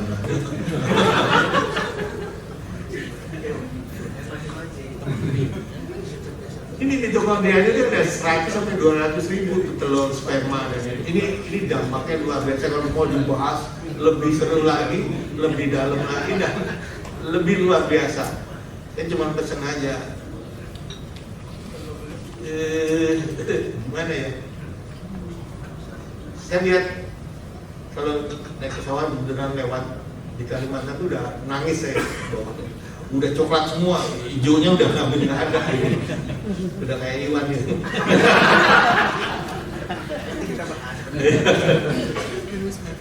itu sedih gitu. Artinya saya cuma concern ini cicitnya orang-orang Kalimantan mau dapat apa ya? Itu yang harus kita pikir bersama dan kita upayakan bersama. Karena kita hidup oke, tapi cicit kita kan butuh hidup juga gitu. Itu aja sih. Itu aja bisa saya sampaikan dengan senang hati kalau nanti ada diskusi. Saya Iskandar dari Kota Baru. Ingin bertanya ke Dr. Syauki sama Prof. Bobo ya. Yang pertama ke Dr. Syauki, masalah tadi dijelaskan masalah folic acid ya dok. Yang dalam pembentukan spermatogenesis, kemogenesis itu kan memang sangat diperlukan. Kemudian yang saya tanyakan, distressingnya ini berapa lama yang kita perlukan waktu untuk memberikan asam folat pada pasien-pasien yang program hamil, ya mungkin yang datang secara insidental datang ke kita, apakah memang langsung kita berikan, apakah memang kita bisa menunggu, karena kan yang saya pernah dengar juga selain asam folat banyak produk-produk lain yang bisa membantu pembentukan spermatogenesis dan oogenesis. Nah, sedangkan kalau di daerah-daerah kita, di daerah-daerah kecil seperti kayak Kota Baru, kombinasi metabolisme, energi dan sebagainya bagus ya? Bagus. Ya udah itu jawabannya itu sebenarnya. Jadi kalau Anda cuma mau berpasangan cuma satu itu, ikuti juga pola yang punya 4. Rajin-rajin. Jadi adekuasi itu jelas itu penting. Bukan, saya nggak mau beristri banyak, tapi ikuti polanya gitu. Nah kalau mamanya senggamannya sebulan sekali gimana mau? Oh yang jelas-jelas letoy gitu. Nah kita sering sekali menyebutkan infertilitas itu pokoknya nggak punya anak setahun. Enggak, harusnya juga senggama minim-minimnya 3 kali seminggu. Nah kalau ya terus terang ya suami istri nggak 2 hari sekali senggama artinya nggak harmonis, sudah jelas sudah hubungannya gampang aja. Udah tidur sebelah-sebelahan sambil lihat gerbong pisang doang. Ini maaf ya saya ngomong sarkasme gini bukan apa ya untuk biar gampang gitu, tapi saya nggak ngomong mau pengajuan seperti itu, nggak, cuman kita belajar ya kalau kita kontemplasi itu akan mikir kenapa ya kok ini gini gitu. Nah baru kita bisa ya jadi kalau mamanya tadi sejawat tanya berapa bulan folic acid atau itu yang harus diberikan, ya orang kita tiap hari butuh, bener nggak? Ya kan mamanya dia udah tiap hari makan salad 1 bowl gitu, ya sudah cukup artinya. Karena folic acidnya bisa dicukupi dari salad itu gitu. Kita tahu bahwa folic acid itu kan green leaf ya, jadi dia hijau daun. Makanya kalau orang Sunda dulu kenapa populasinya cepat, ya kan dia tuh makan itu, agar aja dimakan gitu kan. Makanya dia di sana juga cunihinnya banyak. Jadi itu gitu maksudnya. Kita tiap hari butuh folic acid. Bukan folic acid, folat, salah saya. Folic acid itu zat kimia gitu. Kalau folat itu hijau daun. Walaupun folat itu tadi dia membutuhkan 6 rangkaian enzimatik untuk mencapai 5 metil tetrahydrofolat. Ya kalau punya duit, ya tadi ada alternatif yang bisa membypass, silakan. Tapi kalau tidak, justru sekarang dokter-dokter objek sekarang nih kacau balau gitu. Tidak boleh makan yang mentah. Itu sesalah-salahnya salah. Gitu. Justru dia harus makan salad mentah untuk mendapatkan folat yang adekuat. Karena kalau sudah direbus, folat hilang. Karena folat itu sangat termosensitif. Gitu. Nah, itu yang harus disadari. Justru makan salad yang banyak, atau sayur-sayuran mentah yang banyak. Itu aja sih kalau yang itu. Jadi menurut saya tiap hari kita butuh. Kalau folatnya kurang, ini maaf nanti boleh diteliti di PPDS atau di mahasiswa gitu. Kalau saya dulu menelitinya besi. Ternyata mahasiswa saya yang lulusnya nilainya AA gitu ya, zaman itu untuk dapat A susah ya. Itu rata-rata ferritinnya 100, 120 gitu ya.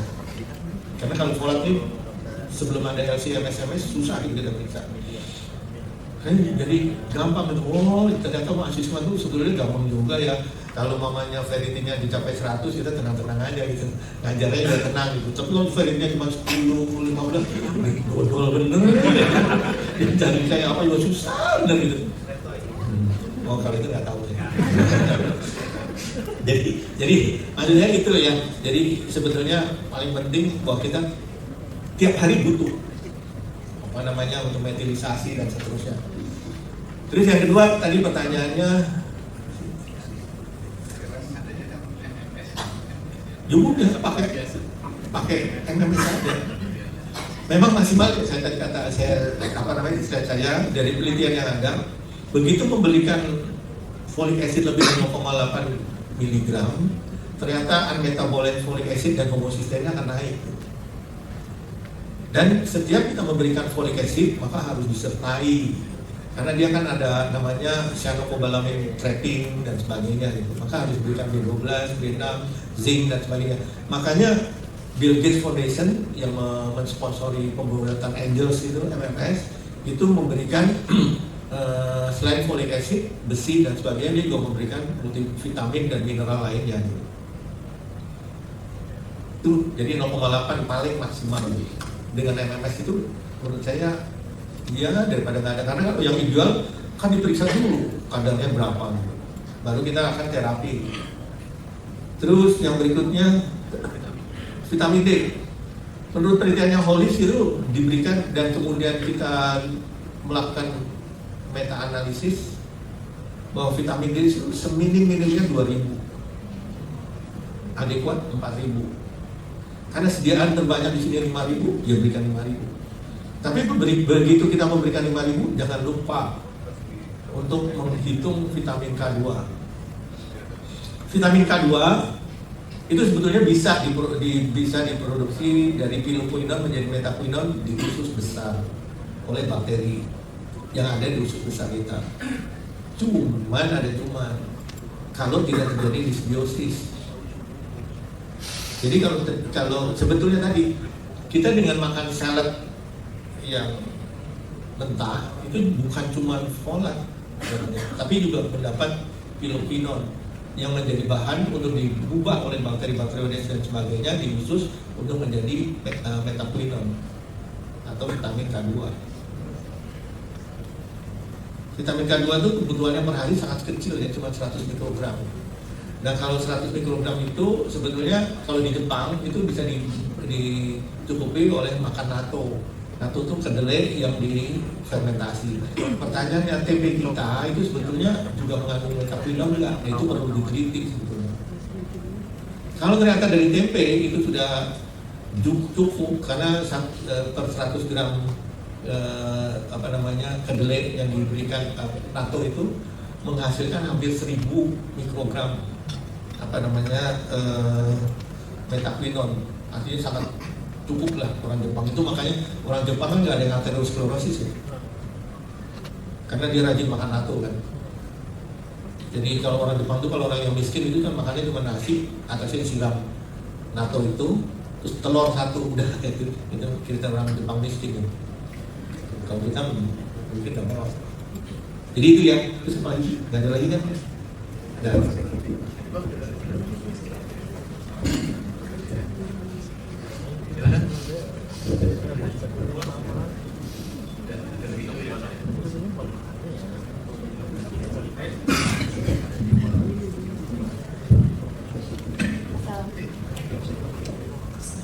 Assalamualaikum, mohon izin Prof. Dokter, saya Rizky dari PHI. Mohon izin bertanya Prof, tadi kan dijelaskan di Prof, semakin banyak dosis asam folat yang masuk, ketika dia tidak bisa berhenti di metil dan hidrogen tersebut, maka semakin tinggi juga timbunan metabolis folic acid-nya. Nah, izin bertanya Prof, berarti apakah itu mempengaruhi kapan kita memberikan dosis yang 1000 mikrogram kah atau hanya 400 mikrogram? Terus pertanyaan berikutnya, apakah ada mikronutrien lain yang dapat kita berikan untuk meminimalisir kejadian terjadinya penimbunan unmetabolis folic acid tadi Prof? Mohon pencerahannya Prof, terima kasih. Tadi kan udah disebutkan ya, jadi kita memberikan begitu lebih dari 0,8 mg, maka itu ambang batas untuk terbentuknya metabolic folic acid dan juga homocysteine yang signifikan gitu. Nah, kemudian untuk memberikan 0,8 kemudian dia bisa bekerja baik, maka seperti juga disepakati oleh para ahli, itu kan memberikan dengan MMS itu. Jadi 0,8 ditambah dengan nanti dengan karoten, memberikan juga dengan zinc, besi, kemudian B2, B1, B12, maka itu akan membuat kinerja dari folat itu sendiri juga akan menjadi adekuat. Akan terjadi recycling dari folat cycle maupun methionine cycle-nya. Jadi yang bisa dikerjakan itu. Yang berikutnya adalah, ini yang cuma dilupa. Kalau kita mengintroduksi dia rajin makan salad mentah, maka pada saat dia mengunyah itu akan produksi enzim yang diperlukan akan sangat-sangat abundant di badannya. dibanding kalau dia makan yang sudah direbus. Itulah mengapa kalau kita tuh merenung ya, kenapa umatnya Nabi Adam itu 1000 tahun, umatnya Nabi Nuh turun 900-800 tahun, umatnya Nabi itu turun terus itu. Karena pola makannya itu sudah menuju ke dimatengin semua gitu. Sedangkan yang menuju masih mentah kan Nabi Adam kan belum belajar, tentunya belum kayak sekarang itu microwave segala macam belum ada gitu kan. Makanya mentah. Dan kita tuh salahnya adalah aku nakutin pasien jangan makan sayuran mentah nanti ada toksoplasma. Terus saya bilang sama ibu-ibu, gue emangnya ibu makan tai kucing.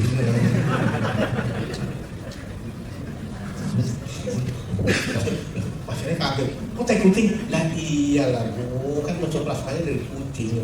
Dia kan siklus seksualnya ada di kucing. Jadi kalau sayuran ibu terkontaminasi tai kucing dan ibu makan tanpa dibersihin baru dia bilang.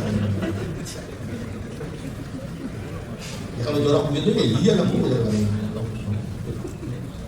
Saya supaya diprotes pasien karena kalau ngomong terlalu apa adanya. Dan kita harus mulai campaign gitu. Ya walaupun tadi kalau di Jakarta menjadi masalah karena kan air yang buat nyiram daun salad terus kemudian sayuran di Jakarta tuh kebanyakan dari got ya. Nah kalau got itu saya kira karena got di Jakarta itu ternyata kadmiumnya tinggi, plumbumnya tinggi, arsennya juga tinggi. Itu masalah lagi.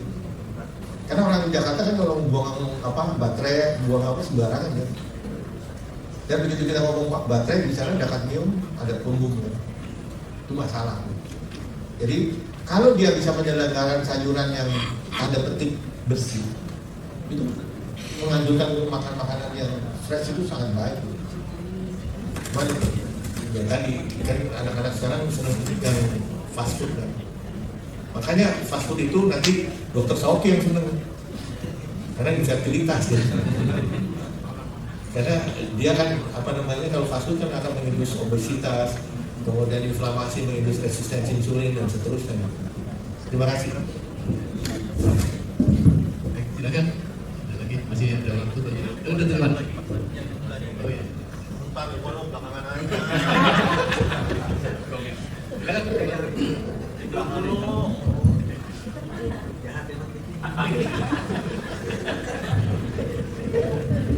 Assalamualaikum warahmatullahi wabarakatuh. Terima kasih atas kesempatannya. Mohon izin, saya mungkin tidak bertanya ke Dr. Sauki karena setiap hari ketemu. Mohon izin Prof. Saya izin Prof. Ini pertanyaan pertama saya Prof. Apakah nutrisi yang tadi disampaikan ini juga berlaku untuk twin pregnancy atau hanya untuk yang single pregnancy? Mungkin itu pertanyaan pertama. Kemudian yang kedua, mohon izin bertanya terkait masalah nutrisi. Kebetulan saya adalah murid online Prof. Saya sering mengikuti YouTube Prof. Ya dari Pip Bogi Prof. Saya pernah dengar Prof mengatakan bahwa nutrisi itu seperti gandul.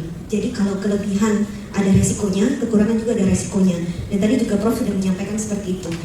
Bagaimana cara kita menyikapinya agar dosisnya itu sesuai dengan yang kita berikan ke pasien Prof. Oke, kemudian pertanyaan ketiga Prof, mohon maaf. Ini mungkin tidak terkait dengan teori yang ada, cuman saya ingin tahu saja Prof mengenai asam salisilat, aspirin yang biasa kita berikan ke pasien. Kita ketahui bahwa di buku KIA kita, ibu hamil itu yang warna pink, itu diketahui ada screening preeklamsi. Kita temukan 2 yang berwarna kuning atau 1 yang berwarna merah, maka kita berikan pemberian aspirin. Nah, untuk pemberian aspirin itu mungkin mohon izin Prof. Saya pernah mendengar bahwa pemberian aspirin itu diberikan pada usia kehamilan lebih dari 12 minggu. Namun di PNPK 2016 dikatakan sebelum usia kehamilan 20 minggu. Jadi izin bertanya Prof, sebenarnya usia kehamilan berapa yang baiknya kita berikan? Karena saya pernah mendengar, karena saya murid online Prof, di situ dikatakan kalau misalnya umur kehamilannya terlalu cepat diberikan, di TM1 itu bisa menyebabkan subchorionic hematom atau bisa menyebabkan miscarriage. Kemudian kalau di TM2 atau TM3 kita juga salah mengambil dosis, itu bisa menyebabkan solusio placenta. Dr. Rima juga pernah mengatakan seperti itu, jadi mohon arahannya Prof. Mungkin terakhir saya mengucapkan terima kasih mengenai amil tadi. Itu saya jadi berpikir untuk bisnis amil. Mohon maaf bercanda aja Prof. Terima kasih banyak Prof. Ini pertanyaan pertama ya gini, begitu sejawat bilang dosis, maka presisi kan. Begitu ngomong presisi, ukur dulu. Benar nggak? Jadi jawabannya, sejawat kadarnya berapa gitu. Baru saya akan bicara tentang dosis. Tapi kalau mamanya hariannya bagaimana, ya itu kita jawab lain. Yang itu yang pertama tadi tentang dosis tadi, apalagi sih gitu ya? Kembar, sebetulnya kembar itu nih ya, dari gara-gara saya diminta bicara di apa sama Prof. Atullah gitu, saya baru jadi belajar. Tadinya saya benci dengan kembar. Apa benci? Karena kembar itu kalau di IVF, orang IVF nanam 3 itu menurut Arijin, ya bukan saya ya, nanti saya dimarahin soalnya kalau saya ngomong Arijin Biswas itu, dia bilang orang yang embryo transfer lebih dari 1 crime, karena resiko untuk apa namanya jadi twin atau triplet atau quadruplet itu besar, dan itu semuanya mudarat. Twin aja kelahirannya 80% kan 35 minggu ya. Begitu triplet 33 minggu, artinya kita mengindus preterm. Preterm nggak ada yang bagus lah. Walaupun 1-2 nanti extend itu kan apa namanya preterm. Iya, tapi kan dia materialnya juga bagus dari siapa? Dari Yahudi kan ya. Terus apa namanya? Churchill juga preterm, tapi 100 tahun tapi anaknya siapa dong, kan gitu ya. Jadi si apa namanya Churchill itu usianya baru itu karena ibunya luar biasa ya. Oke lah. Tapi saya cuma mau bilang bahwa preterm itu twin itu kalau buat saya gitu. Makanya kalau ada ibu-ibu, dok gimana caranya saya biar hamil twin? Karena mau bego ya daripada buat saya yang feto maternal gitu, begitu dapat twin itu udah deg-degannya luar biasa gitu. Karena segala macam akan terjadi. Jadi kalau kebutuhan untuk twin jelas akan lebih tinggi. Tetapi ada. Ternyata ada 9 paper yang menyatakan bahwa pada negara-negara yang fortifikasi folatnya cukup tinggi, ternyata angka kembarnya naik 40%. Jadi dari situ, terus kemudian 3 paper ibu-ibu yang di Eropa Timur dan Eropa Barat, Eropa Timur 2 papernya, di Eropa Timur Eropa Barat 1, ibu-ibu yang minum suplementasi multivitamin dan mineral 6 bulan sampai 8 bulan sebelum dia konsepsi, ternyata angka twinnya naik 20 sampai 32%. Jadi kalau sejawat nanya butuh berapa, sebetulnya dari awal orang-orang yang kembar secara natural itu kondisi nutrisinya udah bagus, karena dia diakselerasi untuk apa namanya pembelahannya gitu. Tapi pada yang embryo transfer kebalikannya. Di petri, di cawan untuk membiak embrio itu, nutrisinya sangat luar biasa dan glukosanya tinggi, maka dia pada state yang accelerated. Begitu ditanam di endometrium yang bagus, itu akan terjadi delay, makanya dia membelahnya justru di hari-hari lebih dari hari keempat. Itu bahaya banget gitu. Nah, ada orang-orang yang mau embryo transfer atau IVF harusnya betulin dulu tuh endometrium receptivity-nya gitu. Yang dia akan selaras dengan apa yang ada di jar atau di petri dari waktu dia si zigot itu dibuat gitu. Kalau itu tidak disamakan, bahaya itu. Itu aja. Jadi kalau mau ditanya berapa dosisnya, saya tanya, bang, kadarnya dia berapa gitu. Karena itu sangat bergantung gitu. Tapi pada dasarnya, kalau dari kita mencegah neural tube defect, pemberian 0,8 mg folic acid atau sampai 5 mg folic acid untuk mencegah neural tube defect itu butuh 3 bulan. Sedangkan kalau menggunakan 400 levometyl tetrahydrofolat itu juga butuh 3 bulan. 400 itu kalau dengan glikosamin dia akan jadi 600 mg karena glikosaminnya 200-an mikrogram sendiri. Tapi tadi tolong berikan dalam bentuk MMS.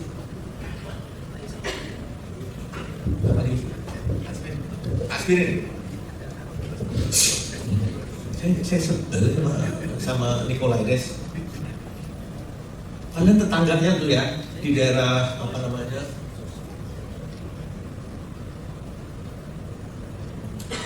Wales dan Scotland itu penelitiannya bagus banget.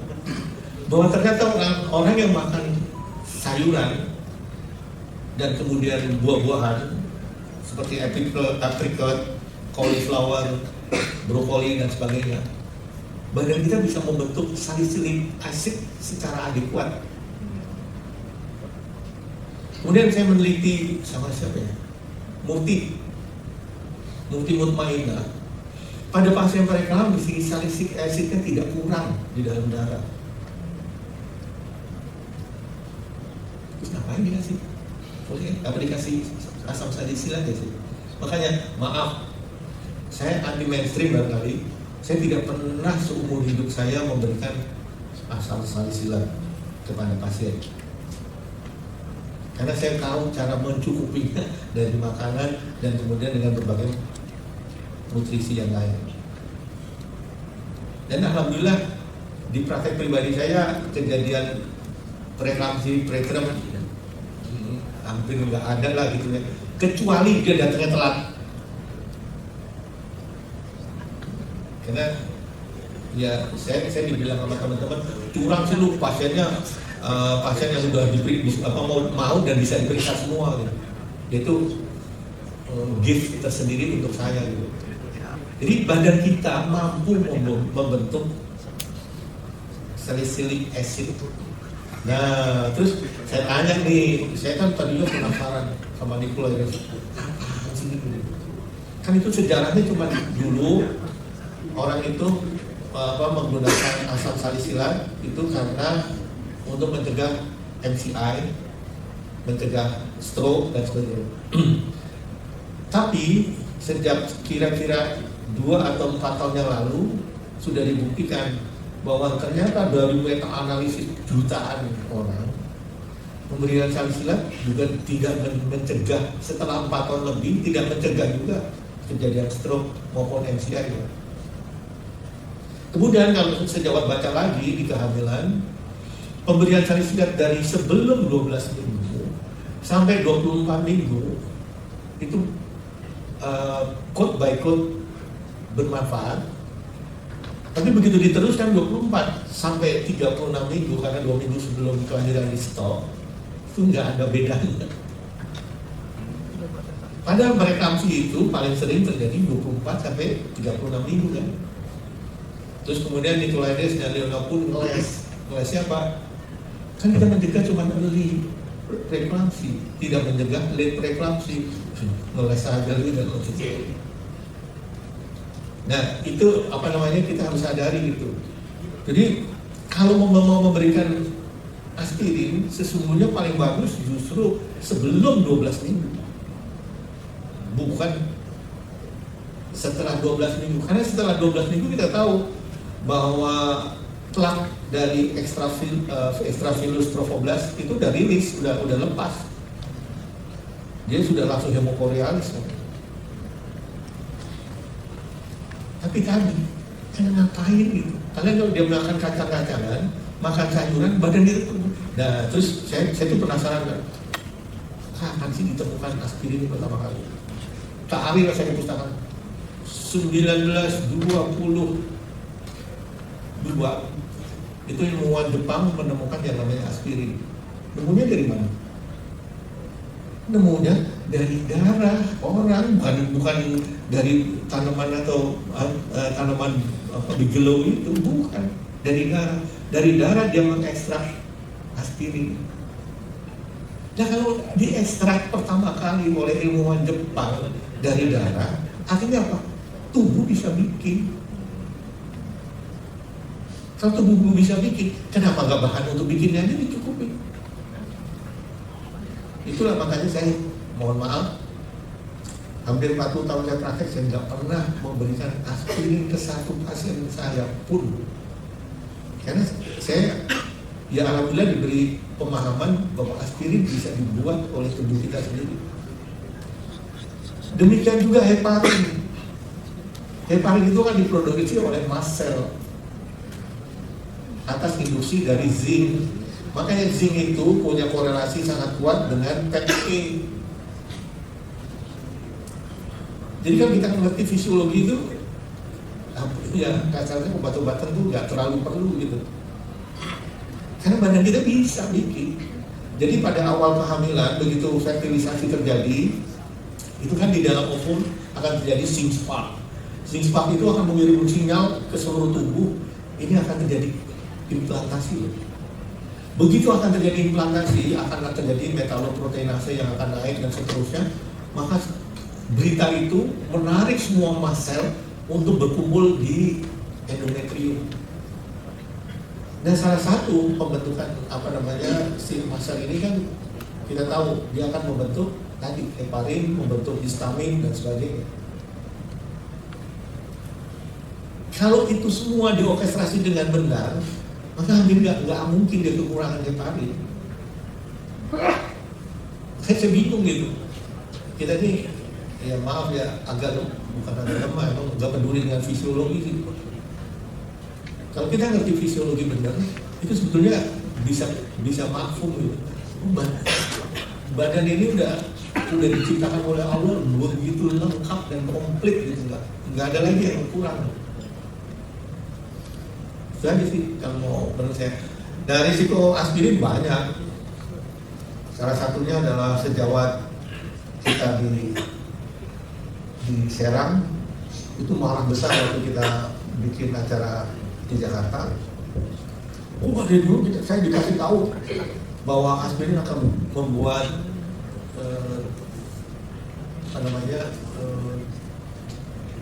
pusat kesenjangan koklea itu bermasalah karena di situ kan mikroatriol aja. Lah kalau dia pada titik tertentu COX satunya dihambat, itu VEGF-nya kan akan dihambat kan. Begitu VEGF-nya nanti akan dihambat, maka eugenesis di atriol itu bermasalah. Anaknya dua-duanya keseimbangannya parah, pendengarannya parah. Dia waktu itu marah. Saya dimarahin satu lagi sama teman sejawat di Malang. Karena masalah aspirin, dia memberikan aspirin, anaknya juga menderita yang sama. Saya dibilang kok dari dulu ngomong-ngomong, kalau enggak kan anak saya nggak sampai begitu.